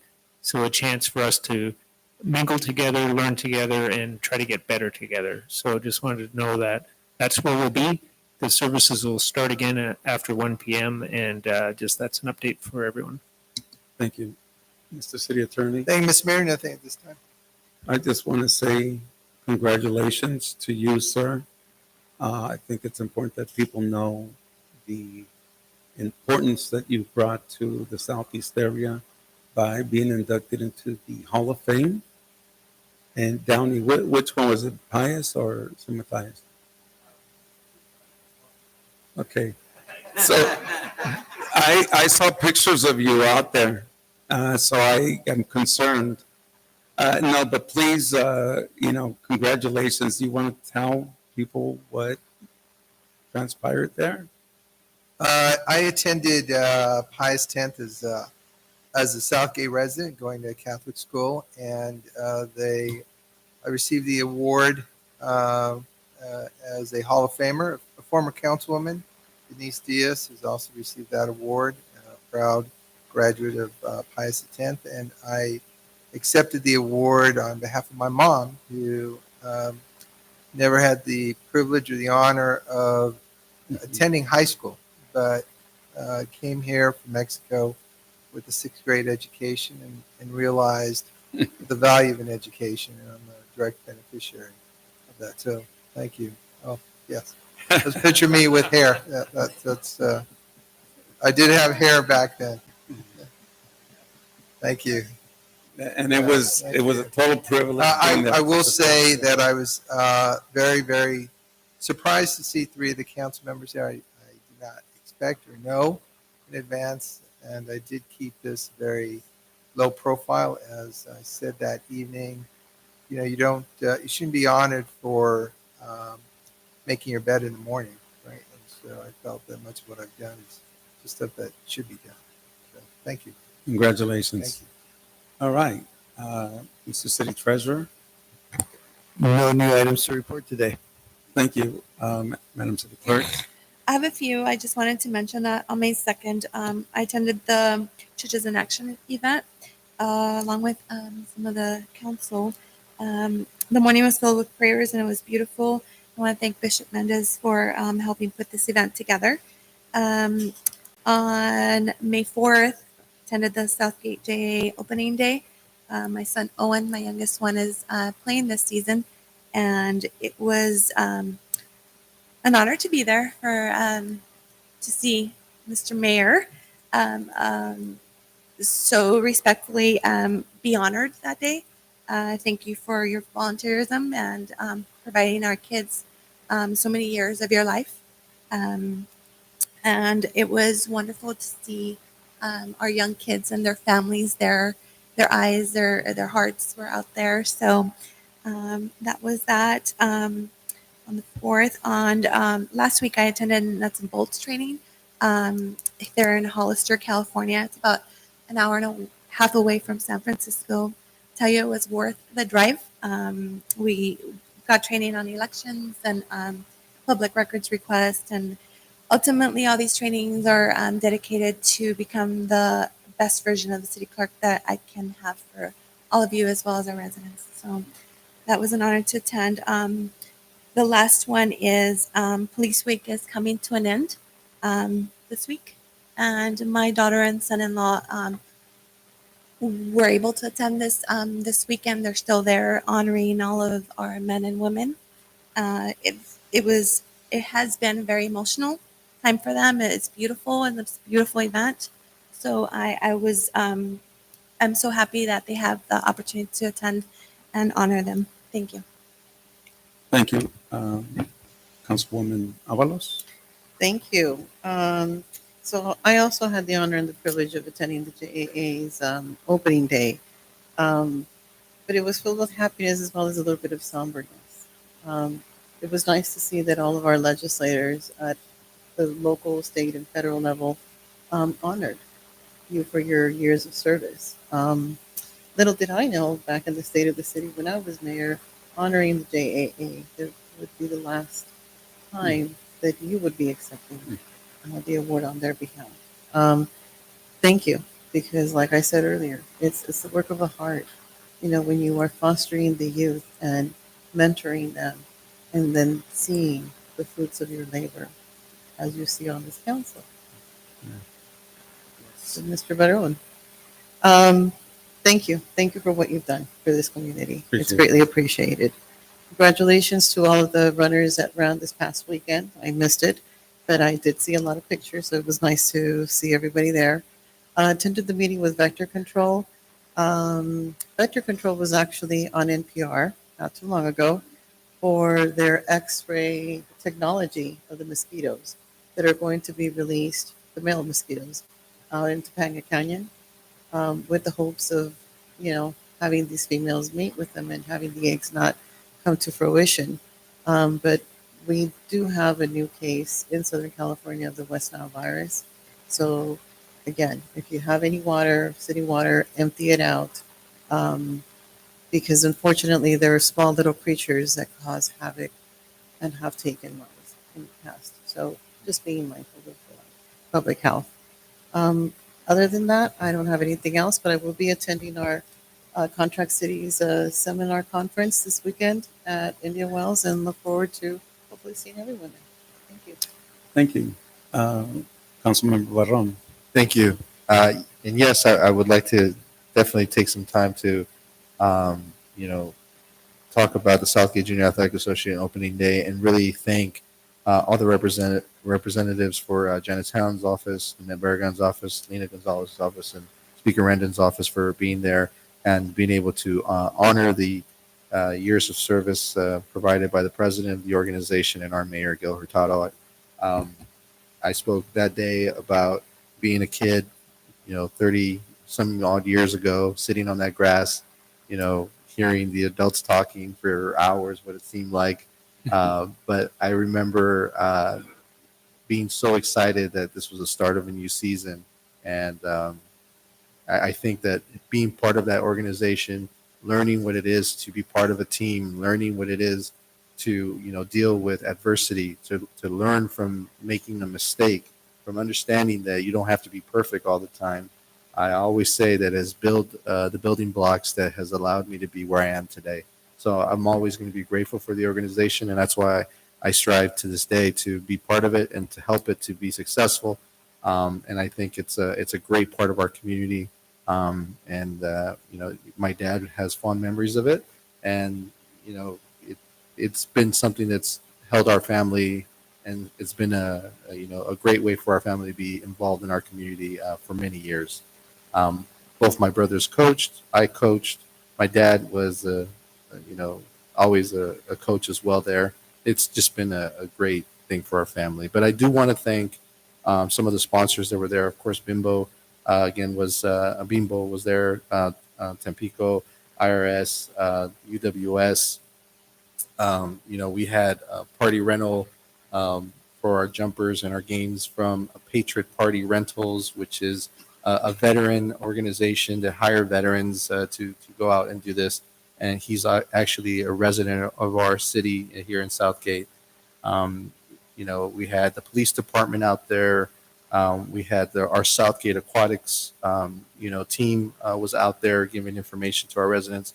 It really was a great community event. And thank you to all of the volunteers of the Junior Athletic Association who was out there for hours, setting up, bringing all the things to the location, cooking. We have over 700 participants there.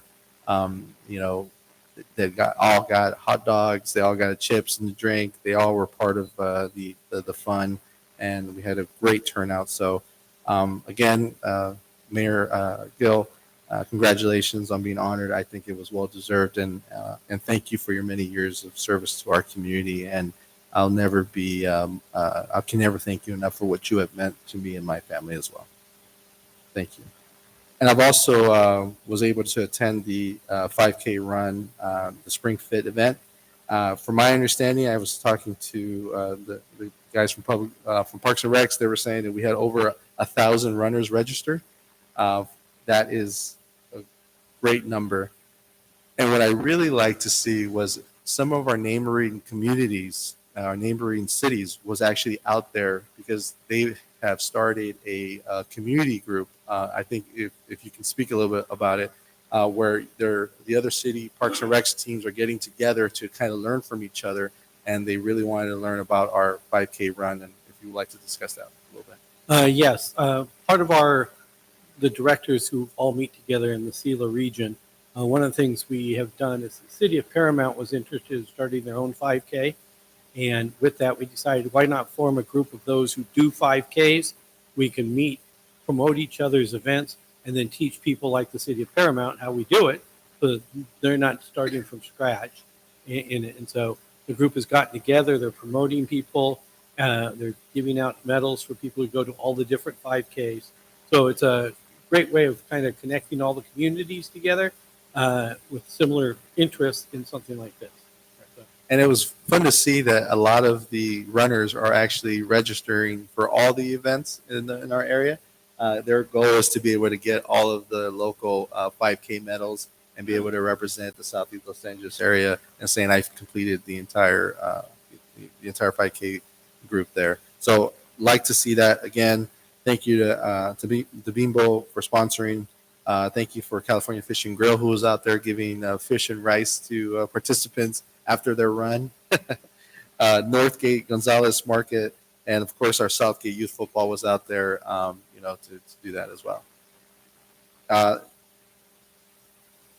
Want to also thank the teachers in our community. And last week we had Teachers Appreciation Week.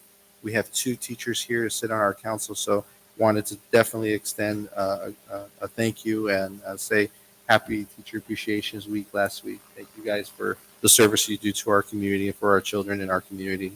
I think we all know that teachers play a vital part of the development of the youth in our community. So congratulations, and really it should be Teacher Appreciation Year, but we'll give you a week for now.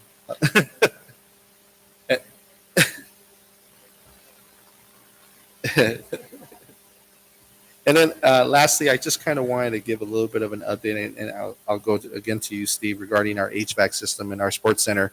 I know we had an issue where it was down for some time, and it started to get warmer, and we started noticing it was down for some time.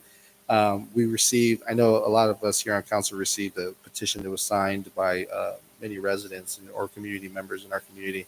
I spoke to about 20 of them, kind of gave them the background that, our city has done a good job of being aware of the issue, where we planned ahead. We ordered parts for it. We actually ordered a whole new unit. It's just been on delay, but I won't go over it. Steve, would you like to give us an update on that? Try to keep it short. We did, as many of you know, we have a chiller unit that was not functioning correctly anymore in the facility. Through the work of our Public Works Department and their staff, we were able to order a chiller unit again, but the wait time on getting one of those is 41 to 52 weeks, which is a large time. And so after the middle of April, when it started getting really hot in the facility and those issues were being brought up again, our Public Works crews were able to secure a rental chiller that we were able to connect to our main building there and then provide cool air for the whole facility. It has worked great since we got it in. We haven't had any of those hot days yet, but I mean, at this point, some of the staff are putting on jackets. So it's working good. And so we definitely thank our Public Works Department for moving forward and taking all the precautionary stuff to help us through this. Yeah, I think the residents that I spoke to were just wanting to make sure that we had an action in place. And after speaking with them, they said that they visited the park and that they felt a lot more comfortable. I'm at the park probably 4 days a week, and when I was walking through the outside of near the JAA's office where they workouts, I was getting used to seeing the doors open, and for the first time in a while, they were closed. And I walked into the inside, and they're like, "Yeah, it's really cool in here." So thank you for getting that done. Thank you to Public Works for jumping on that as well. But that's all I got. Thank you. Councilmember Rios. Thank you, Mayor. I'll be brief. I think I attended the JA, and it was a great event. I'll echo everything that everybody said here, and it was also well deserving. I think Gil Hurtado Day, because you really earned the accolades that day from the various folks. I mean, 30 years as the board president of the JA. I mean, and I've known this guy for a while now, and he's serious about helping young people and coaching young ladies and men. And it's just as an example here to my left, perfect example. And, and I tell him, hey, do something, do something else. I mean, 30 years. I mean, no, he just loves his work. But he is hanging it up this year, right? He is gonna resign, and I guess he's got some good people around the board, and so congratulations on 30 years of dedicated service to our young people and coaching people and mentoring people, making them good citizens in our community. That's quite an accomplishment, so very deserving that acknowledgement. Let's see. In Public Works today, there was highlighted, and I don't want to take away anything from today, but, I do cruise around the neighborhood a lot because I live in the community, I work in the community, and on Imperial, with the mediums, it's dried up there. When you go over the freeway right there, and I'm just, it looks so good when it's green and it's beautiful plants. And then the west side, the same thing. And I looked at it closely, and I think it has to do with the water things. So if you could look at them, on over here on Imperial, where you go over to Downey on that side, that's a Holidale on that side. Just as you go right over, you'll see what I mean when you look at it. And then again on the west side, I think it's just, because I go that side a lot. So, and I always, so if we could just kind of look at the sprinklers, because it's beautiful to see it, right? I mean, we didn't have it several years ago. So and again, I don't want to take away anything from Public Works. It was great to see at least 1/3 of the folks here being acknowledged, because they're always out there. I mean, they're as visible as our police. They're out there. I see them all the time. So, and all the good work they do. I called Rod and this couple of days ago. I was just before Friday. It was a Holidale resident say, "Hey, we got some sewage issue over here. It's smelling bad." And right away, then you guys responded, man. Took care of it. So thank you, because that's what you folks do, man. You take care of business, and our community is good for them. And finally, I just want to mention two events, and I want to welcome everybody on May 22nd. We're gonna, I don't know, we're gonna be closing down our road there at the college, the East LA College South. It's called East Southeast Campus, but we're gonna close it down because the charter school's moving in the middle of June. And so we're kind of celebrating 30 years. I don't know if you know, the college that started in Huntington Park, where Hub City was, off of Saturn and Seville, and then we moved over to Southgate here. And of course, we're going to move into our new building come, I would say the late summer or fall of 2025. That's when the building, so they say could go longer. Hopefully not. We'll be at Southgate High School starting in June, offering classes there. We have a designated area, so we're looking, and then we're going to have some space on where Firestone Plaza is for student services, but those won't be ready until the fall semester. So we'll have so we're going to have, the president wants to have a presence here in the community, so we're going to have that. Could be for a year. But I want to mention two events that our last food distribution will be May 20th from 12 to 3 right there at the campus on Firestone. And we've had quite a few, 200 people show up.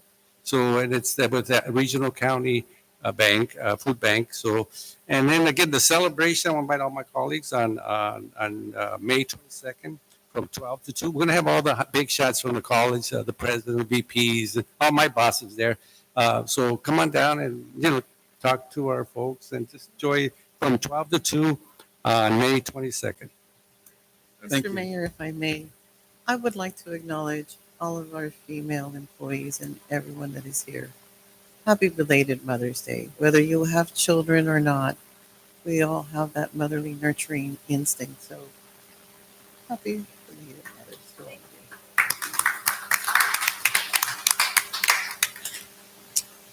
Madam Vice Mayor, you're up to bat. Thank you. Thank you very much. With that, I just wanted to mention that May 10th, it's Mexican Latinas Mother's Day. We had a celebration at, it's not we, I was count myself as.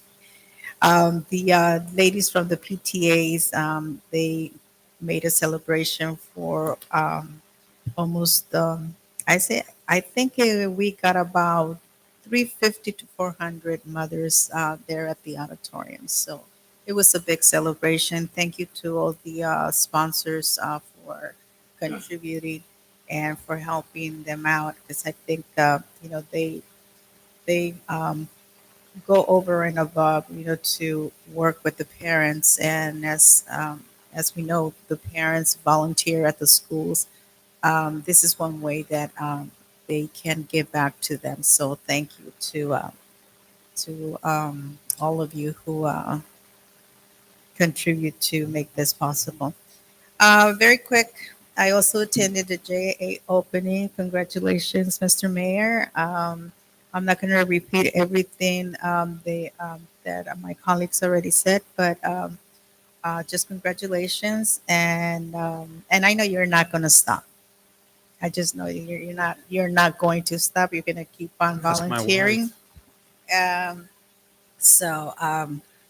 Yes, happy retirement, but you're not going to retire. Okay. And also, I attended the Metro Service Council. Right now, the county Metro, it's been they have a lot of projects with Metro, but one of the major that they're working on right now, it's on the Olympics 2028.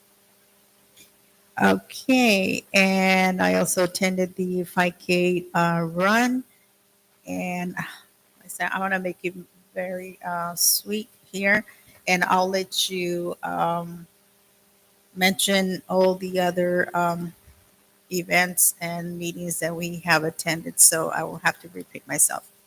Okay, Mr. Mayor, well, thank you very much, and again, just thank you for the Mother's Day, and to all the moms here and the city moms, happy Mother's Day.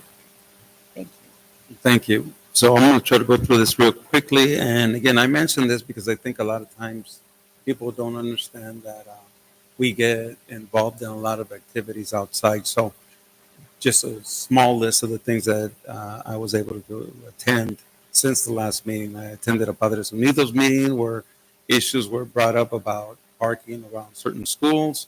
And thank you to Chief for allowing officers to be with us to answer some of the concerns that were raised. I attended the Earth Day bike event over at the LA River, which was hosted by Assembly Member Anthony Randon. I already mentioned how I went to honor our city attorney, Raul Salinas, over in the city of Downey. Career Day, I was invited to speak to some students at International School. I attended the National Day of Prayer, hosted by Churches in Action. The installation of the new board of the Southgate Women's Club. Both Vice Mayor Davila and myself met with the new Consul General of Mexico. He wanted to meet some of the Southeast leaders. I think only one other joined us from Val Gardens, but we had a very good conversation with him, and he wants to work with our community to bring resources to members of our community from Mexico who are interested in services. Yes, I attended the Mother's Day event at the auditorium, and both Vice Mayor and myself were able to provide some flowers to some of the members that were there. There were a lot of people there. I also went to the 5K run. I understand that they had some sort of triathlon as well. No one mentioned that one, but yeah, some members of, I forget what they call them. They work out there at the gym, and they did a triathlon, a 5K, a run, a bike ride, and they even did some swimming. I mean, that's what, yeah, which was kind of interesting. Well, yeah, Steve, I guess you're on a need-to-know basis, and I guess we're just running more programs than we can keep up with. Yeah, but I think that's a really good one. I really, let's see. Again, we talked a little bit about the public works. You guys are doing an amazing job. Again, I think a lot of people don't really know, but part of it is because we're not communicating some of this project started on this date, it will be ending on this date. Maybe we just let people know, because again, a lot of the projects that people are concerned about, that they're not finished, but we're starting others, they're on schedule. But they don't know what the schedule is. Maybe we can start posting that on the signs out there. Homeless issues were raised once again over in the Hollandale area, but it's on the county property area. So Darren, I think I sent some information to you on that one. And then one of the residents at the Thunderbird Villa talked about behind the Thunderbird Villa between the LA River. So again, if you can share that with someone. Also, and other issues were brought up dealing with all the parking that's taking place where the DWP is at, and I know we're looking into how we can solve that. Also, I want to bring an item to the agenda. I talked to you about this already, Rob. Both my colleague here to my left, Mr. Rios, and I attended a presentation on broadband and the unfairness of how we pay more in socioeconomically disadvantaged communities for the same services that they do in more affluent areas. So we pay more, but the level of service that they get is much faster and more reliable than what we get. I want to place an item on the agenda. I sent you some of the details that maybe you're old, and you can kind of look it over and see what we can do to show the discrimination in that process. And finally, yes, I did decide on calling it enough. I've enjoyed my time with the JAA. I did it with a specific thing in mind. That is to allow anybody, I don't care where they're from, to come and play at our program, because I know that when I was growing up, I was able to play because I guess the coach at City of Commerce liked the way we played, and they gave us a fake address in order to play there. And I don't want that. I wanted people to be able to come to our park and not reject anybody. The other thing I want to do was keep it affordable. And again, when you compare the Downey JAA, Paramount JAA to Southgate JAA, we are very affordable. And it's been a total privilege working with great people with the mindset of trying to help accomplish those things. And I really appreciate it. All of the efforts. And Steve, thank you for all the work that you did in making that a very, very special day for me. I also got to mention that the vice mayor still has it. She threw a fastball, and the batter, Councilwoman Davila, stood there. She thought it was a low pitch, but the umpire over here to my left called it a strike. So you could take it up with him at some point, but. It was a great day. I really appreciate it. And by the way, for those of you who didn't know, Mike Flatt came over to, share his appreciation, and so did Paul Adams. So I was very pleased to see a lot of people come by, and some of the people who played in the program years ago found out, and they came over to say thank you. And they're about Joshua's age now. What is it, 22? He's But- a young one, young. But it was really an amazing day, and I want to thank everybody who made it that much more special. So thank you all.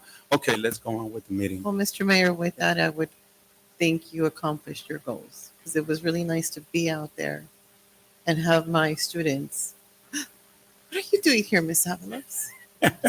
So yes, you have serviced a lot of children from the surrounding area. So it was nice to be acknowledged and say, wow, what are you doing here? You're Yeah. a teacher. Big at you're sharing Southgate. So yes, I think mission accomplished. Well, thank you so much. I really appreciate the kind words from everybody.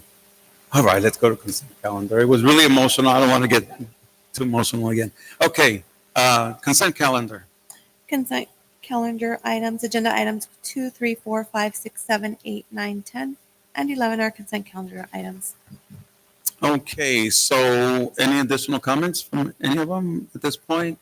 Yeah, Mr. Mayor, on items 9 and 10, I'm not sure, or excuse me, No, 10 10 and and 11. 11. 10, 11.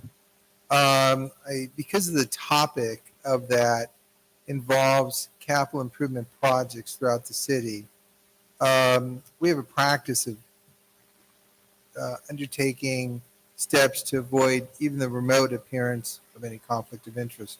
So my recommendation on items 10 and 11 is that we resort, because they are throughout the city, that we resort to a random selection where 3 of you would be able to randomly vote, be selected to vote on those, and 2 of you would abstain depending on, which straw you pick. Recuse. Excuse me? Recuse. Recuse yourself from that.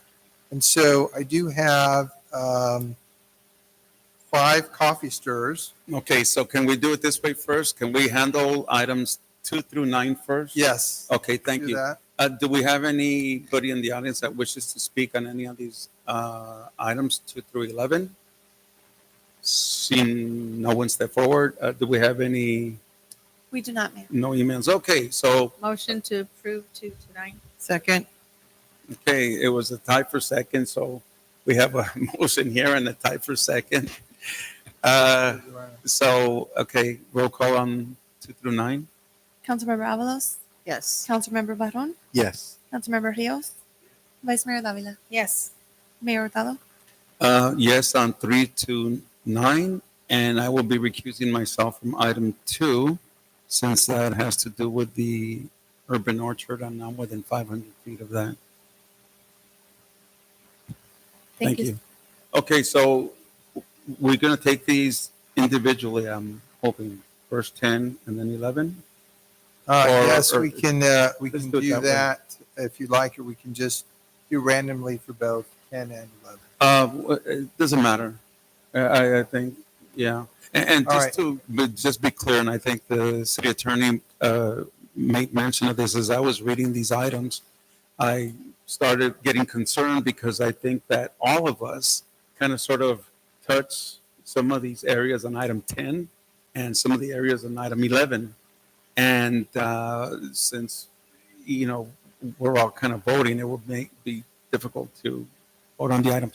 In any case, let's make it legal. So let's do item. Well, let's just, for the benefit of the public, is under the conflict of interest statutes, when the benefit is received by everyone in the community, as opposed to just, a remote property nearby a council member's district, then that is known as the public generally exception, which then would allow all 5 of you to vote if this met the public generally exception.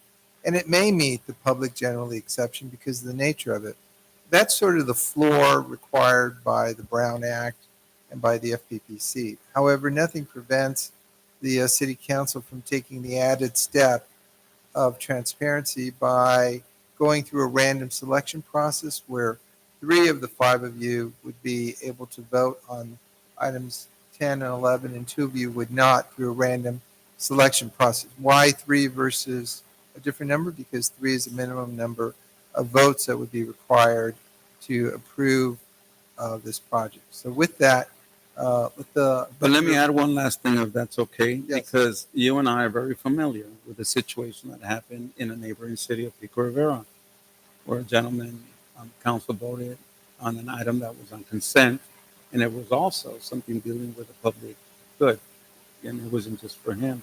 And unfortunately, he was fined by the FPPC and had to resign his position. And so some of these cases might be a little bit too touchy. And so just out of the ponderance of caution, we're going to do this. So, so the record is clear. I have 5 coffee stirrers in my hand. 3 of the 5 coffee stirrers Are they of clean? the same length. Okay, they're full-size coffee stirrers. 2 of those 5 have been cut in half, and I'm holding all 5. We can't. They're all at the same level, and you can't see which ones are shorter. Is that right, Madam Yes. Clerk?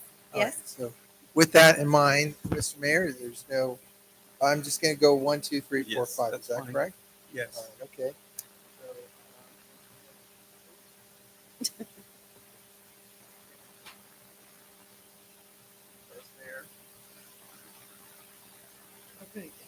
Let them go that way. Go that way. I'll get the leftover.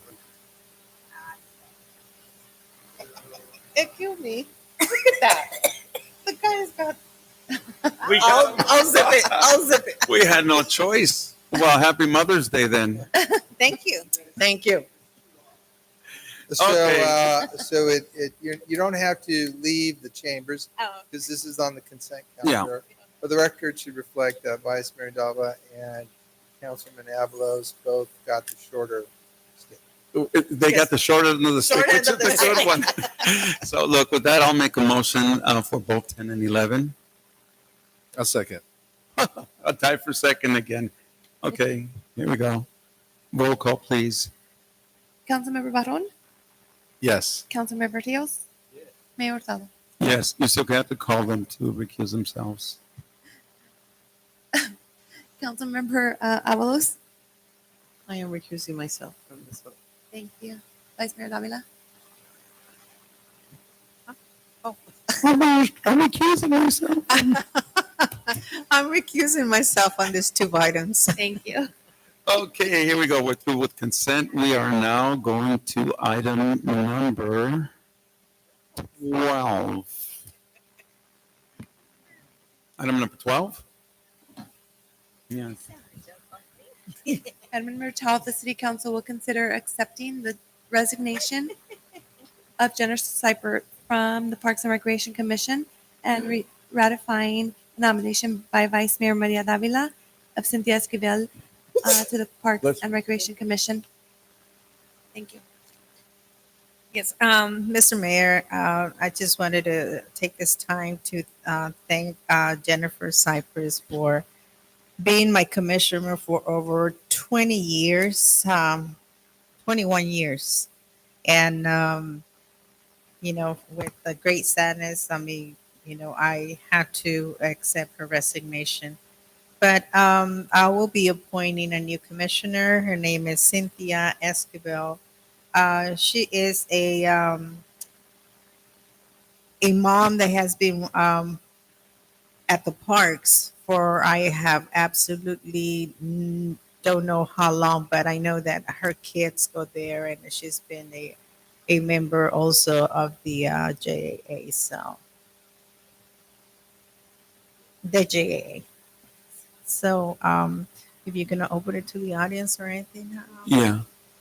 Yeah, let me open it to the audience. See no one step forward. I'm gonna close the audience portion.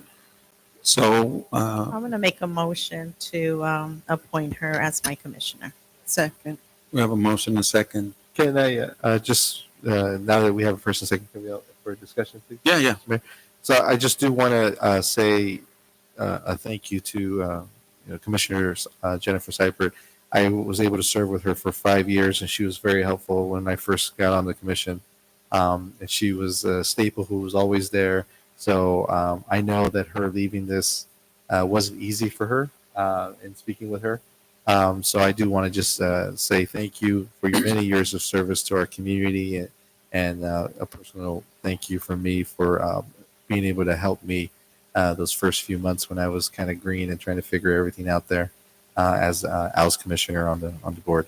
But I think that we have a great new addition to the commission. This is an active member of our community. She sits on the board of the Junior Athletic Association. She is also a commissioner for one of the divisions in our organization that deals with a lot of families, a lot of parents. She's a great person to have on this and very active. So very proud that she accepted this position. And I got to tell you, I've known her since she was a little girl playing in our program as well. And one day decided, hey, I got to contribute back, and started getting involved in the program. And she's been in the program for quite a few years now. So again, I'm very grateful. She served, what's that, 20 years? 21. So did we give her Jenny, any kind of we certificate? should. No, and I was going to request that I do want to recognize her at our next city council meeting for her 21 years of service to the community at the Parks and Recreations. And also, since we're dealing with commissioners, I received the resignation of my planning commissioner, Jose Delgado. And he was my commissioner for 3 years. Then he went back to school, and then he came back. So he's been serving as a planning commissioner for almost 10 years. So I also want to recognize him as for his years of service. Yes. And so if we can recognize him next city council meeting, I would appreciate that. If I can add to that, Vice Mayor, if anyone is interested in any of these commissions, there's a few openings. Yes, I would appreciate that. Please apply. We have an application online on our website, or you can come into the city clerk's office and fill one out, turn it into us, and then we can have it on record, and you guys can choose from it. Thank you. Okay. So, do we? Yeah, we roll have a call? motion, So, a and a motion. second by Roll call. Yes. Councilmember Avalos? Yes. Councilmember Barron? Yes. Councilmember Rios? Vice Mayor Davila? Yes. Mayor Hurtado? yes. Thank you. Motion passes. Okay, item 13, warrant register. The City Council will consider approving the warrant register for May 14th, 2024. The grand total is $2,866,242.74. Cancellations are 105614. Thank you. Mr. Auditor, the floor is yours. Thank you, Mr. Mayor. I'd like to go ahead and open up to any member here in the audience who would like to discuss any of the warrant registers listed on the agenda today. Seeing none, any emails? We have no emails. Thank you. I'll return it back to council. What are your wishes? So moved. You have a first and second. Go ahead, roll call. Councilmember Avalos? Yes. Councilmember Barron? Yes. Councilmember Rios? Vice Mayor Davila? Yes. Mayor Hurtado? Yes. Motion passes. Thank you. Okay, and we are adjourning tonight's meeting, again, in memory of Gary Baker, a longtime business owner and a longtime friend to many people here in our community. All right. Motion to adjourn. Good night. Thank you. Thank you all. Thank you.